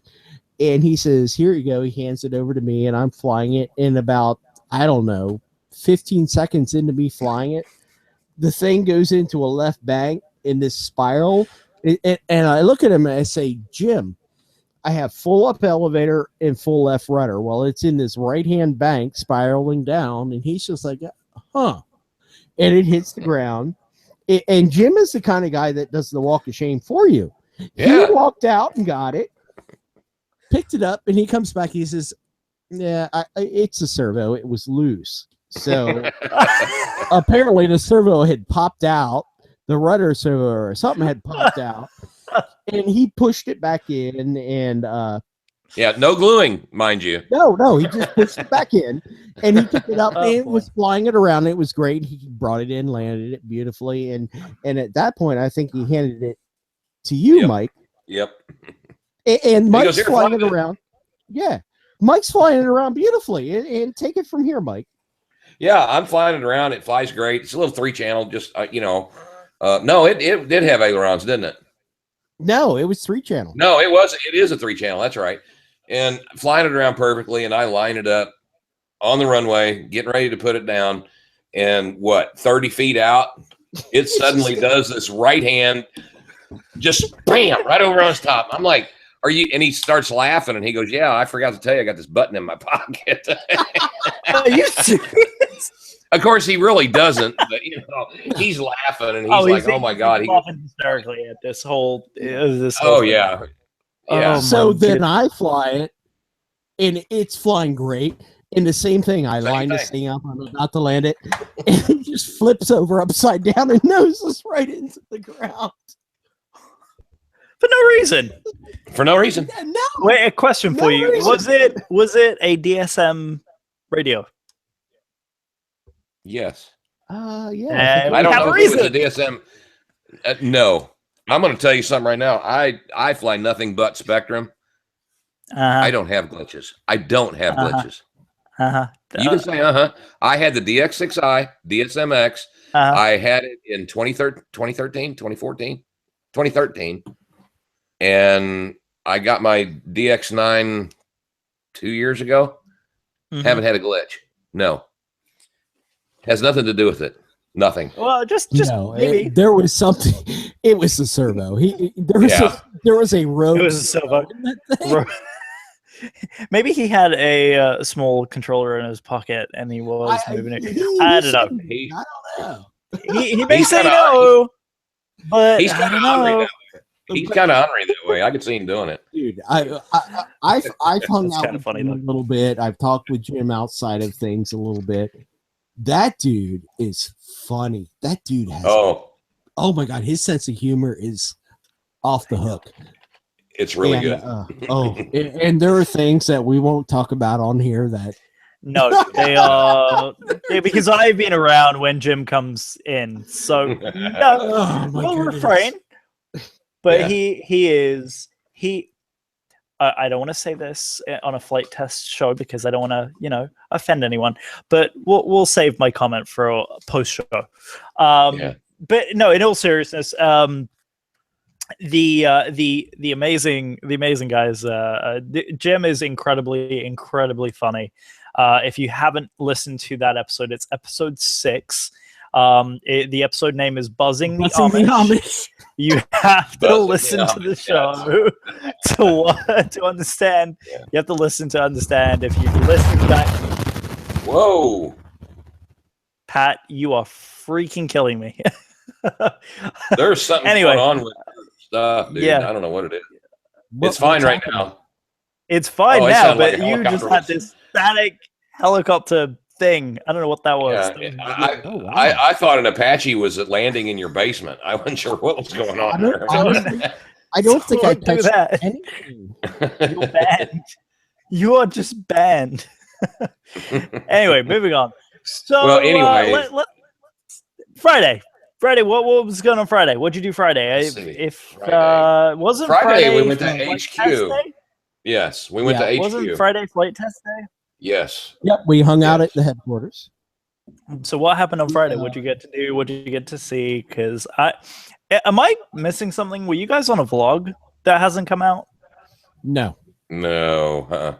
No, No. Alex wasn't Matter of around? fact, Alex Zavada was actually moving into his house. Yeah, they just Oh, bought that's a right, house. yes. They He were bought a moving house in. as well. So we want to say congratulations to the Zavadas for getting their Yeah. house. Yep. They were all helping move in and all that, so there wasn't a lot of people there. But Yeah, Stefan, he was there till after lunch, and then he headed out on vacation. but Josh was there. Mitchell Gray, Chad Lewis, Austin was there. Megan, Megan. Jordan. No, Megan wasn't there. I don't think. Yes, she was. Was she? Malden? Yes, Yeah. Malden was there. Yes. Okay. Well, I can't remember everybody. I'm old. Jordan. Who else? Yeah, that's about it. Yeah, We named them all. I think so. That's great. So were you flying while you were there, or At FTHQ? No. no? Just hanging No, out, just seeing everybody, or what was kind of going on that Yeah, day? we just hung out. We had lunch with everybody. Josh and I were going to get in a fight because of who was paying for lunch, and he won. Oh, Mike was Yeah, of almost course. violent. You know. Oh, it's okay. I've fought him when he was down here at Aviator. I had a similar argument, and he Yeah. insisted. So we said, I okay. couldn't- Well, the only reason why he won is because the guy at the Mexican joint knew him and said, "No, I'm giving it to this guy because he's in here all the time." Right. So here's the story with that. Okay, so it's the first morning. Mike and I, we slept in the motel room overnight. We get up and we've got a little bit of time to kill before we get a FTHQ. So we end up at Bob Evans and we ate a huge breakfast. Oh, huge! Huge. Huge. And then we get to FTHQ around 10 o'clock or something. Yeah, it something was like that. 10:30, somewhere in there. Yeah. So 12 o'clock rolls around and Josh is like, you guys want to go to lunch? And Mike and I, neither of us are hungry in any way, shape, or form because we had a huge breakfast. So we go out to this Mexican place, and this is where I learned that Mike has far more willpower than I do. Mm-hmm. Wait, you don't Because- have willpower? No, I he don't, doesn't. apparently. Around food, he Obviously, doesn't. I knew that. Hey, I So, remember at camp last year, all right? I know what happens when Pat gets around food. So, I'll bite a finger if I have to. So anyway, we're at this Mexican restaurant and people are ordering and it comes to Mike and he's, wait a minute. I think I ordered first. I'm like, yeah, I'll have this, and then it goes shrimp to Mike, tacos. oh, shrimp tacos, yeah, they were good. So it goes to Mike, and Mike's like, I'm not hungry. I'm not going to eat anything. I'm like, son of a bleep. I laughed at him, told him, I says, dude, I'm not ordering. I don't know why you're ordering. I didn't want to insult the guy. We're out to lunch. I wasn't insulting anybody, dude. I was about to explode as it was. Well, Oh boy. I manned up and I ate everything. Of course. He kept trying to hand it to me, going, here, eat the rest of this. I'm like, I tried to get one. I'm like, dude, take this. He's like, no. He wasn't having any of it. Yeah. He was no help whatsoever. grumpy old man. That's right. Oh, so that was Friday, and then did you guys go anywhere Friday afternoon or evening? Wait. Friday. Well, let's back it up. Wait. Oh my goodness, there's more. So after lunch, dude, we go back. Oh, dude, I'm kidding. So first of all, I hadn't really spent any time with Chad Lewis prior to this. Chad Lewis is fascinating. Even last year because he was volunteering in the store Flight Test, right? I mean, I'd seen him and I talked to him briefly, but I hadn't really been around him. He's immensely helpful at Flight Fest. He events. helped us get the build tent, the build nights cleaned up after the first night. Yes. Matter of fact, I think he did most of the work that night of cleaning up. He is he's a hard worker.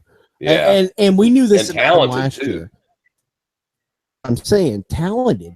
So so we're talking to him after lunch and hanging out with him, and he's showing us all this different stuff that he's got going on. One of the things is the smoke canisters that he's developing for the powered paragliders. Yep. Which are very cool. Paradigm. See episode 31. Episode 31. We talked about it. Episode 31. We talked about this. Anyway, he's like 3D printing gears for electric skateboards and stuff, and really he should develop his own line of electric skateboards because he's got some cool stuff going on with those. He was working on the twin twirl fidget spinner plane. Yep. He painted it, and the paint scheme is ridiculous. I mean, it's totally off. He hated it. He hated it. He's like, "Oh my god, this is awful." Josh told him to make it colorful. He made it very colorful. I distinctly remember a good number of people rebelling against the idea of a fidget spinner type plane. So I'm very glad that he is taking it so lightly. It's funny because at lunch, Josh was asking about, something about the responsive fidget spinner plane. And I said, dude, you're going to get a lot of feedback. A lot of it's going to be negative because there's already this huge surge of anti-fidget spinner going on.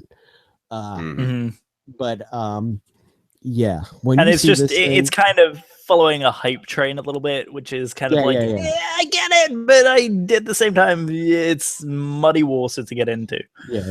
But this airplane is an acid trip, straight up acid trip. This dude Chad rocked it out. Oh my gosh, it was late 60s, early 70s, psychedelic. Cool, totally psychedelic, very cool. So I really can't wait to see this episode come out. Man. Gremlin. We got to see the Gremlin on a 3S battery that was sitting there hovering. That's what I want to do with this. Chad hit full throttle and it disappeared. I mean, it was so fast. This thing is stupid fast. It was I cannot wait. A tiny dot. Gone. And he's flying at line I cannot wait. Mike and I were like, how do you know which way it's going? What size pack was it? Yeah, because he was doing line of sight. It was a 3S 450. 450. Okay. Yeah, it was a 3S that thing 450 40C, and that thing just gone. like disappeared. That's fantastic. Sorry, It was I love insane. the sound of I that. can't wait. I I can't wait to this- get this some is- 3S for mine. this is getting. I got to fix the antenna real quick on it, but this is getting a 3S. No questions. Because the 2S is good. It doesn't have the punch I need. But that's a story for another day. So more on the Gremlins. So you got, obviously there were 2 Gremlins that were released. Both of those were this Delrin style frame. Did you get to see the carbon fiber one? Got to see it. Didn't get to like play with it, but I got to see it, and it was gorgeous. And yeah, I can't wait. would imagine. I can't wait. Well, It was hanging up on TJ's board. So yeah, we got to okay. see Gotcha. we got to see Mikey Bixler's design, which was a really cool frame. yes, I was going to ask what other frame designs did you see? Obviously Chad's, obviously yeah. You've got Alex, Josh's, Chad's, Stefan's. Stephens was sitting there. Yeah, I saw that one. Yeah, that's the round with the X in the middle. Mm-hmm. And then what is the sorry, hang on real quick. Jim RC, you are asking what the flight time is on this. What battery are you asking about? Because it depends on what pack size you're flying. I can answer the question. I just need to know what pack you're referring to. Because I've been flying on the 2S packs, and the 250 milliamp power, it's not enough. You need a minimum 400. I'm running 2S Hyperon 450s, and they're only 25C, but I'm getting about 3.5 to almost 4 minutes.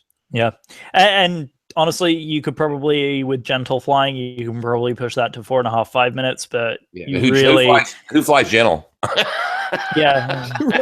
And the other thing is, you could push up to 600 milliamp hour. I am going to experiment with an 850 2-cell, but I don't think it's going to run very efficiently at all.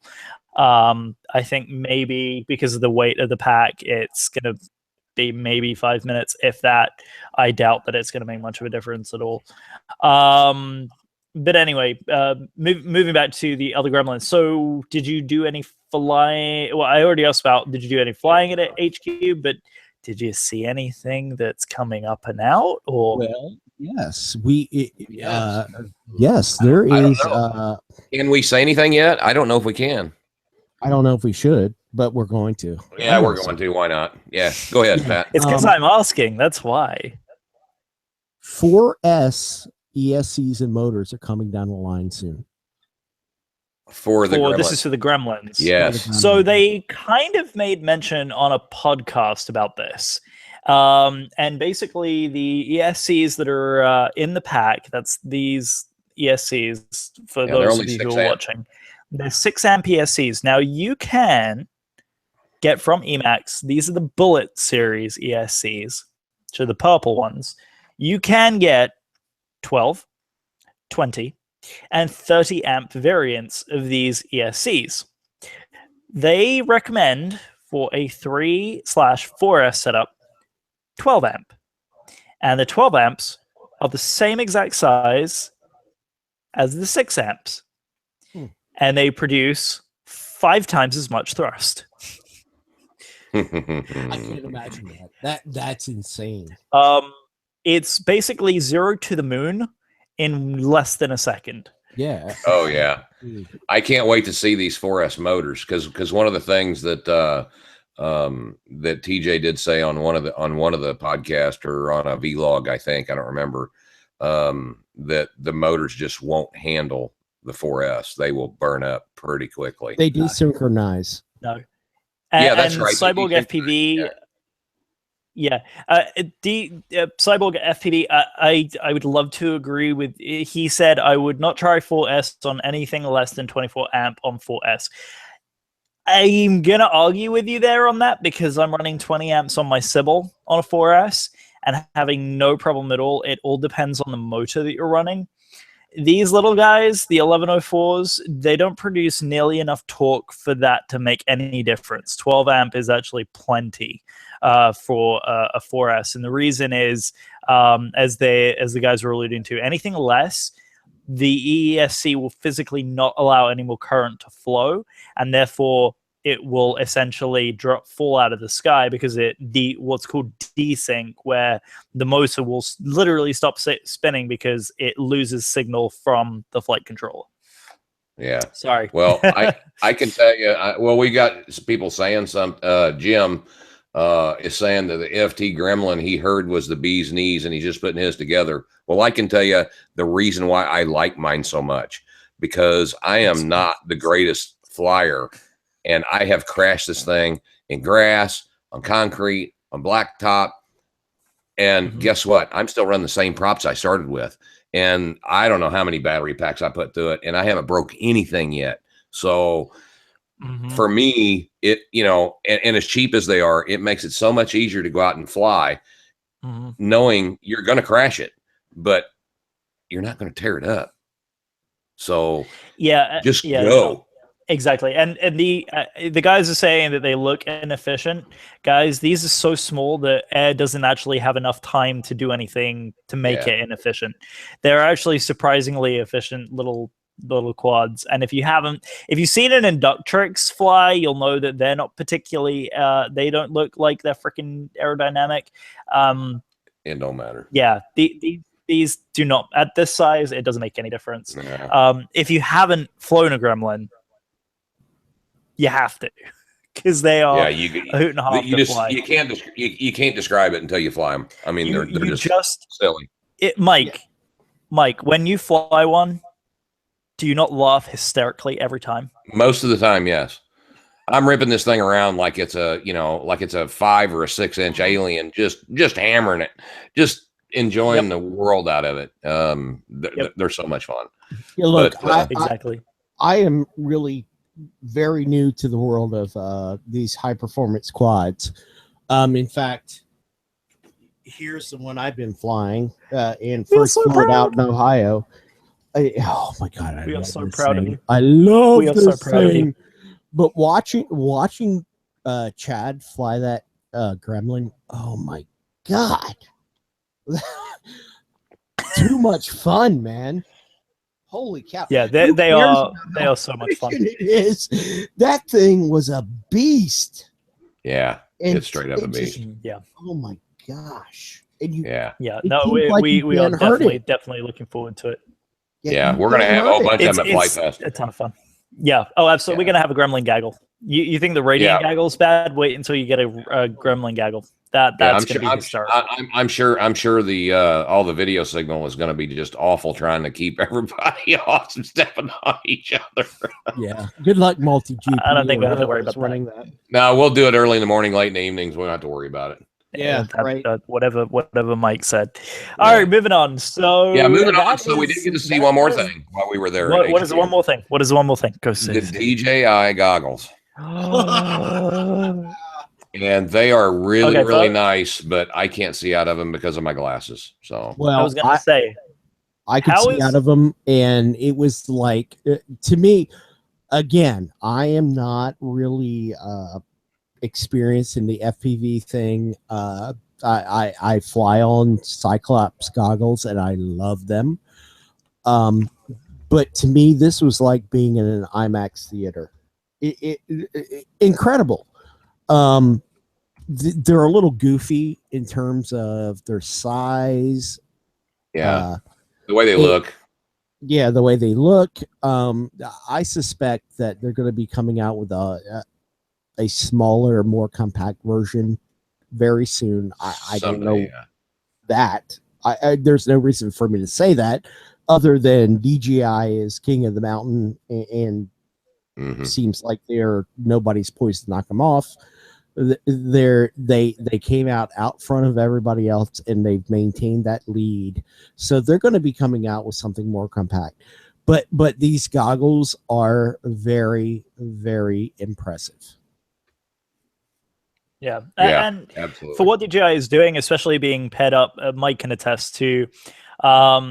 the goggles being paired up with the Mavic, I think is really exceptional. I think that's going to be a really, really powerful combination. The problem I have with it is the portability of the Mavic. These goggles are not that way. No, the goggles are bigger it's been than the Mavic by a long shot. Yep. It's been mentioned. The funny thing is, I'm surprised they didn't go more of a Fat Shark direction. But at the same time, I think for you guys to be able to experience the Fat Shark goggles and to see how they are and operate, I think it's a really good thing to kind of see the difference. And now you guys know, one thing that DJI I think struggles with is a try before you buy kind of deal, especially for the hobbyists who kind of know the technology a little bit. The goggles, to me, I don't know. I would really want to try them because, again, Mike, like you were saying, the glasses thing, I don't know if I would spend the money with knowing how my eyes are. Yeah. Check your connections, Pat. Sorry. That's okay. Am I good? Now you are. Hello? You went when you went reaching back there. Anyway, so go ahead and let's talk about anything that happened Friday evening. So Friday evening. Go ahead, Mike. Sorry. I'm trying to think of what we did Friday evening. It all runs together now. We went to Josh and Jen's for the cookout. Oh my God, yes. Holy crap. Yeah, so we went to Josh and Jen Bixler's Friday night for a cookout and a bonfire. And Pat got to fly his quad that Ben built the first time and rocked it. He rocked it. Yeah, you did. I'm so proud of you, Pat. I got to fly that. I've had it since Christmas, and I started to fly it here, but I didn't have the right. I didn't have the locking nuts for it. So I lost the prop. It went spinning off, and I never found it. So I took this thing out there, and on Friday I went in and said, "Hey, Josh, man, can I buy some M3 reverse thread nuts from you?" He's like, "Don't insult me. I'm here." You know what I'm saying? Yeah. Have them. Yeah. I'm like, "No, dude, I'm gonna pay you." He said, "No, you're not." So anyway, thank you, Josh. Dude, yeah. And you know what?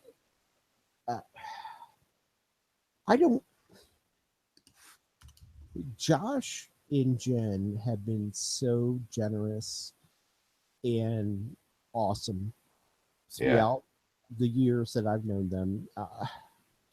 Dude, they're awesome people. So anyway, it really was the first time I had an opportunity to fly it. Was at their house, which was pretty darn cool. Yeah, it was. So we went out that night, and I threw the Radiant in the truck, and I threw the quad in there. Mike, I don't think I took the FPV goggles, did I? No, I didn't. No, you did not. Because I only flew at line of sight. Yep. But anyway, the first time really flying it was at their house, and it worked out really well. Yep.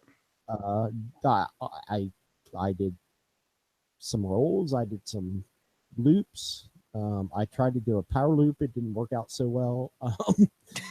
But most power loops the first time are just like that, though. Yeah.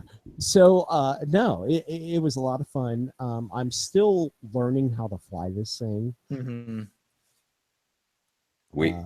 In fact, I was out flying it behind my house today, and I a big oak tree and crashed. And as I'm walking out, there's a lady that lives not in our neighborhood, and she's picking it up and she places it, and she's like, points to me as I'm walking up. She's like, "There you go. I didn't see any parts come off. I think." Yeah, I'm like, "Yeah, it's all good." Yeah. She knows me. Yeah, you've clearly done this before, Pat. Yeah. But we got to tour the famous treehouse.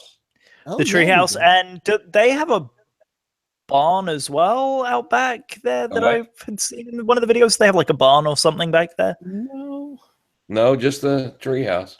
Just Not the a house barn. in the treehouse. Okay. Yeah, Yeah. the house and the area behind there's a small wooded area where they have a fire pit, and they've got these lights hanging, very nicely done. Just And beautiful place to hang out. beautiful place. I Flying. saw they had a lot of chairs as well Yes. sitting out there Yes. in that Yes. area. Yeah. So, It looked like they have regular hangouts there. well, I mean, Mike, the people that were there that night, Well, there was Chad Lewis and his girlfriend, and I'm sorry, I can't remember her name off the top of my head. She's very pretty. Yeah, quit it. Sorry. She's very pretty. And then, of course, Josh Scott and his wife and their 2 kids. Josh and Charlie, yes. Yep. And of course, you had, Josh, Jen, Noah, and Mike.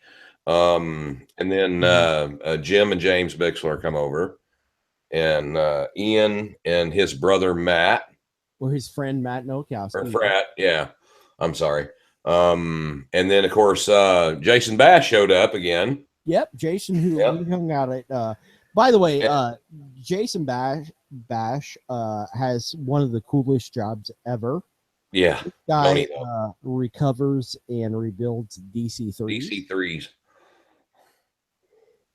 Fantastic. And he's a regular listener on the show too, Yes. and we hear a lot of feedback and a lot of things from him. So he's a good contributor to Yes. our little community podcast here. So big shout out to And him as I well. remember meeting him. It was funny because when we were at Jim Bixler's on Thursday night, I shook his hand like I never met him before, and then I remembered that I had met him at Flite Fest, and it was like, man, I feel like a moron. I was gonna say we definitely met at Flite Fest, because even I was Yes, used to it was remembering just- people. Yes. This year I'm getting a pad and paper, and I'm carrying that thing with me everywhere. Yeah. No kidding. Because I need to do a better job of remembering names, because that's going to drive me mad. Yeah. So you guys are just hanging out by the bonfire and that, and exchanging Yeah, stories? just hanging out, flying a little bit. Flying. Josh was flying the Strato Surfer.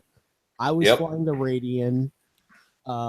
Jason was flying his The Super Cub or the Super Sport Cub, or Sport Cub. Yeah. not the little blue one, but the bigger red one with the brush. Yeah, the red in between. and the turbulators and all that.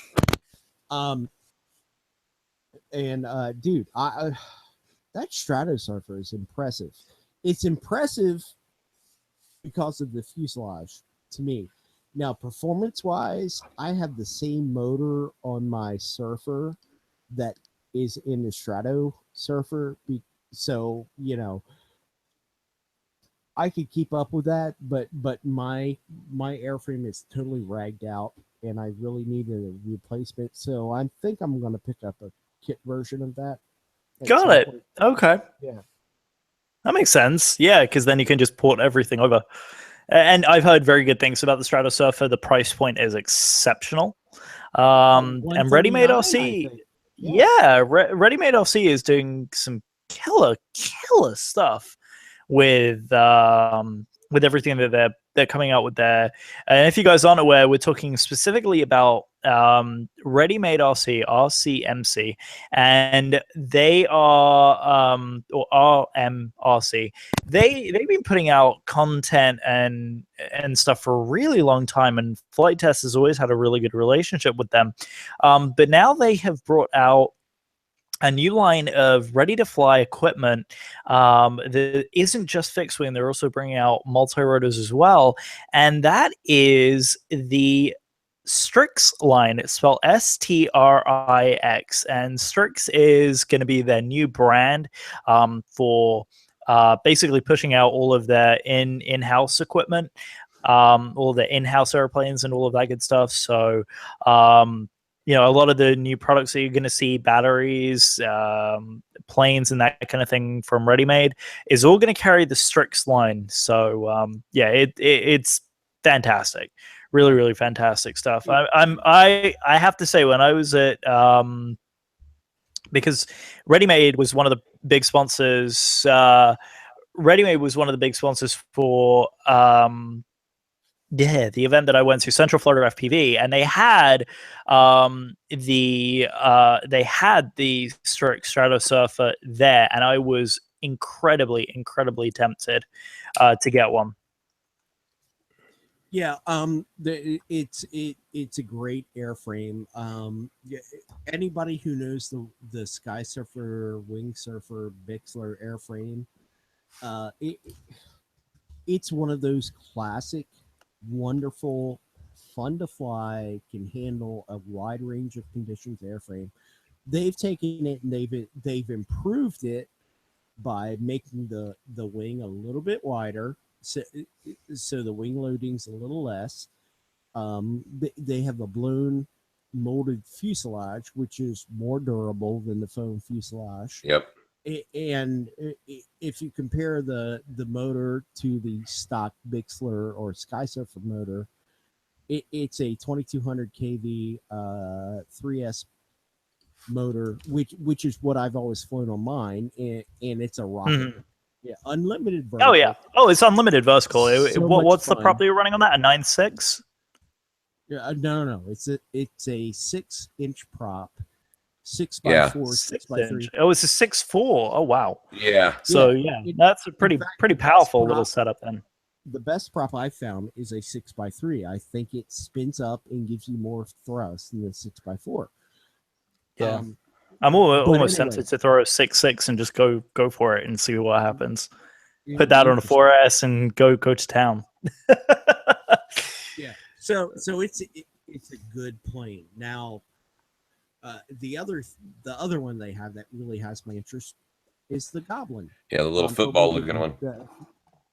Yeah, Flite Test didn't have that. We didn't get to see it. But Interesting. But that's keep an eye on it. Readymade RC. Yeah, no, that's a really good performing thing right there. Very fast, very long flight times. It's worth checking out, the Goblin and the Strix Stratosurfer too. So here's the thing, guys, is we've been sitting at our desks now. This is 10:30. I know Mike has to go soon, so we've been at this almost 3 hours already. So Mike has one more story to tell, and then we're gonna end this episode, and then we are going to pick back up, guys, in 2 weeks from now with the beginning of our FTFFE prep series, which we did last year. So we're doing another set of 2 episodes before the event, where you guys can come in and listen. I'll explain that if Mike has to drop out. But Mike, why don't you tell us this last little story here? Yeah, and then we'll wrap and close, and then we'll let you guys know about what's coming up down the line. Well, I know that Pat wants this one out as soon as possible, and I definitely want this story out. So we're going to skip Saturday and go directly to Sunday. So you are putting my homework in there, aren't you? I got to tell this one now though, because I want it to be fresh enough that I can remember everything that happened. So good. So it was supposed to rain, and we decided we're going to go over to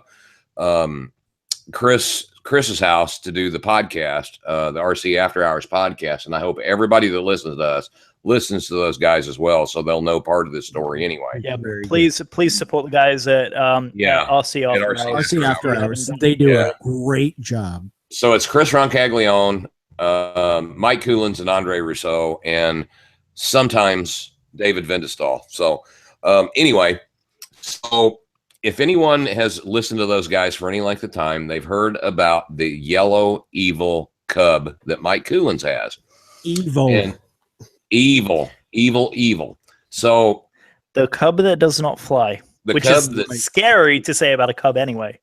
Yeah. Well, anyway, so we get done with the podcast. We run out and grab a quick bite of lunch. We head over to their local little school field that they fly in all the time. Yeah. Well, they call it Jackson Field, and I really think it's probably like Jackson High School or whatever. Right. I don't know exactly. But so anyway, we go over there and we've been talking, and I guess Chris has been trying to get Mike to let us to blow this plane up for like a month and a half. Like literally Mike Coolins. Blow it up. Yeah, I mean, take like this very large explosive device and blow this dynamite. Well, that's a quarter stick. Stick. Well, no. Quarter. No. The quarter stick is what we lit off. Yeah, that's all it was going to be in that airplane.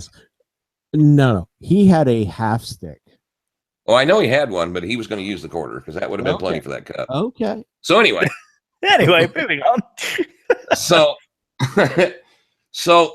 Mike Coolin says, I'm not flying it because I can't fly it. It doesn't fly.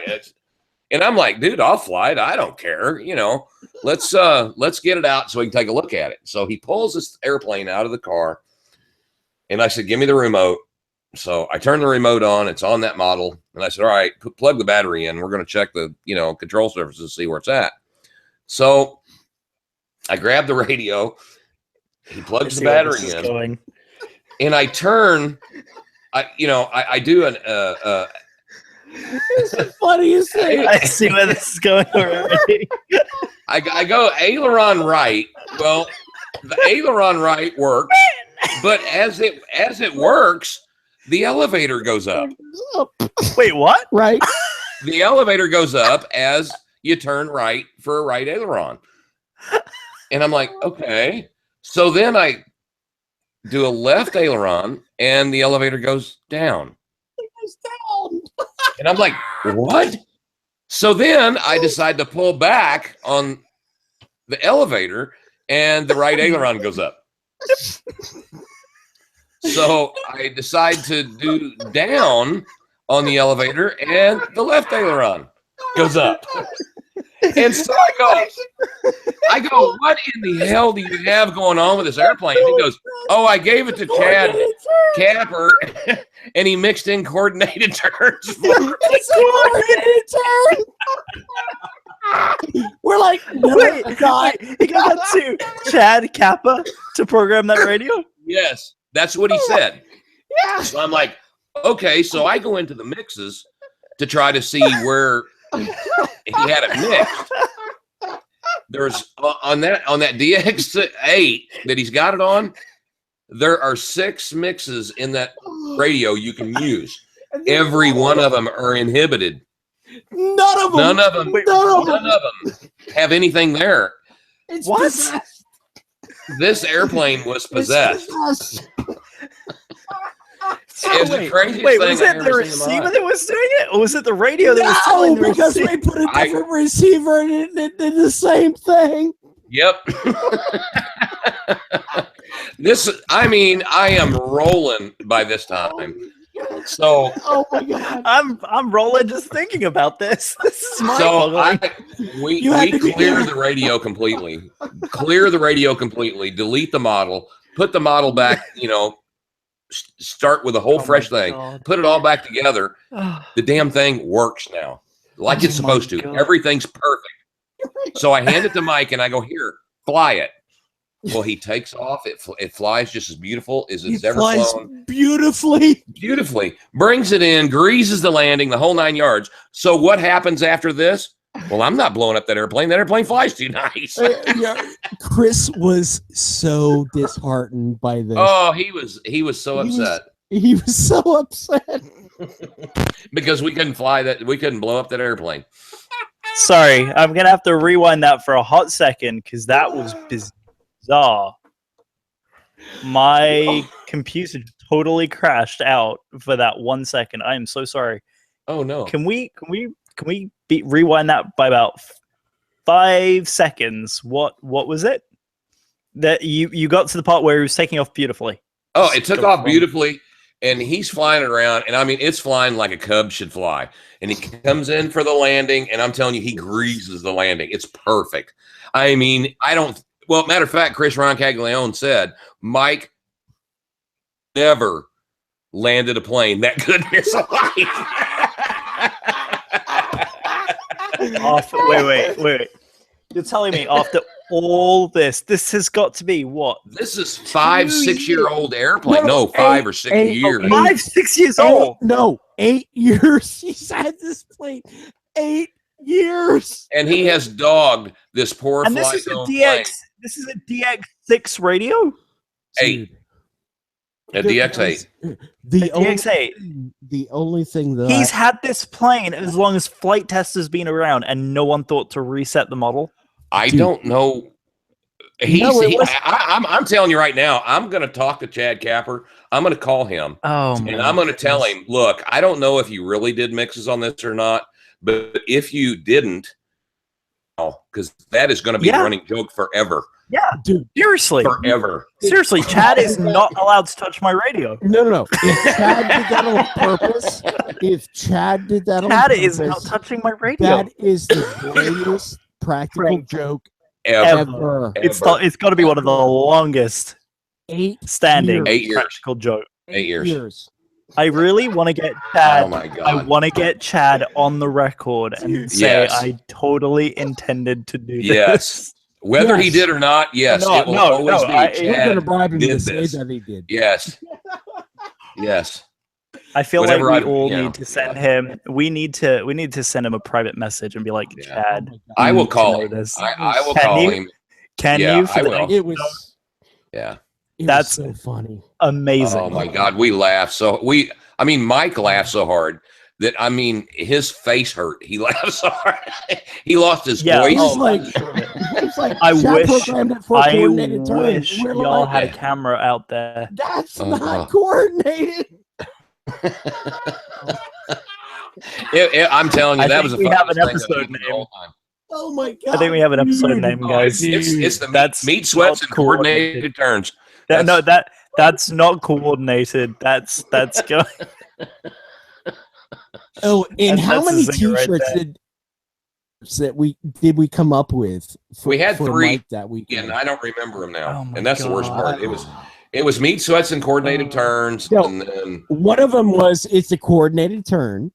I don't remember the other ones though. it was either, and Chris was asking me and I had forgotten. Oh my God. I'm telling you right now, if Chad really did intentionally do it, which he had to have, there's no way around it. There's no way. My God, that is the funniest thing ever, because Mike's been trying to fly this plane over and over, and he has bashed. I know. Bashed. Excuse me. The video that Andre posted. Left, Mike. Left, Mike. Yes, that's it. That's the Left turn plane. is down elevator. Unbelievable. Yes. And if you caught the the RC After Hours Combo podcast episode. this morning, you will know that Chad Capper gave Chris Roncaglione the Sasquatch suit. Oh, really? no. He has it. Yes. The very same one. Yes. So I told Mike this morning. That we were going to make sure that he had enough adult beverages at Flight Fest that he will put that on.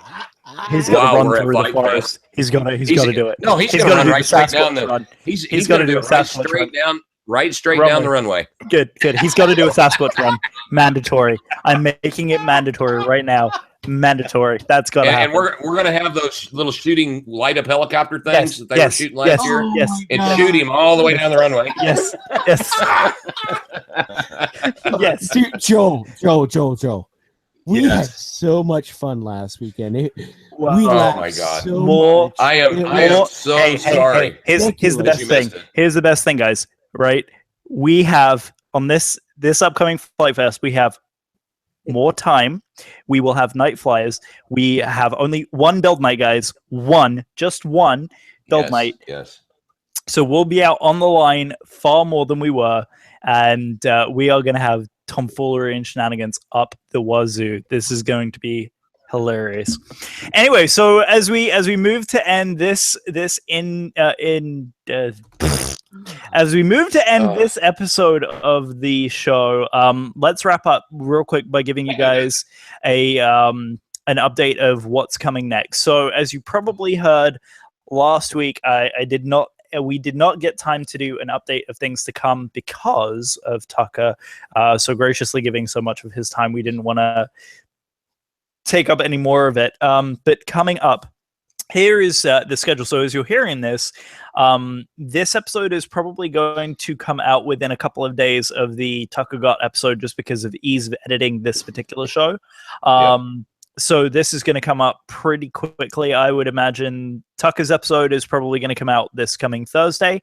We have a previous episode that is, I've just finished editing it, so that should be out tomorrow or Tuesday. So we're going to have a release this Tuesday, this Thursday, or Wednesday or Thursday, and then this Saturday is going to be the final one, which is this episode that you're listening to.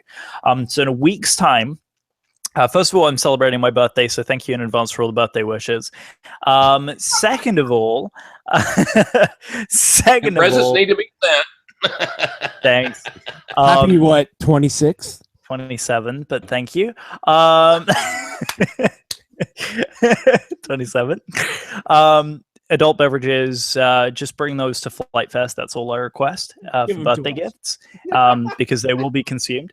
Preferably craft beer. That's my go-to. Anyway, moving on. So the episode on the 16th, we are going to be having a gaggle of all the people of Flite Fest joining us. So probably the full gang of the Build Nights crew. Yep, exactly. TJ said that he may join us. TJ said that he will probably get in with that one.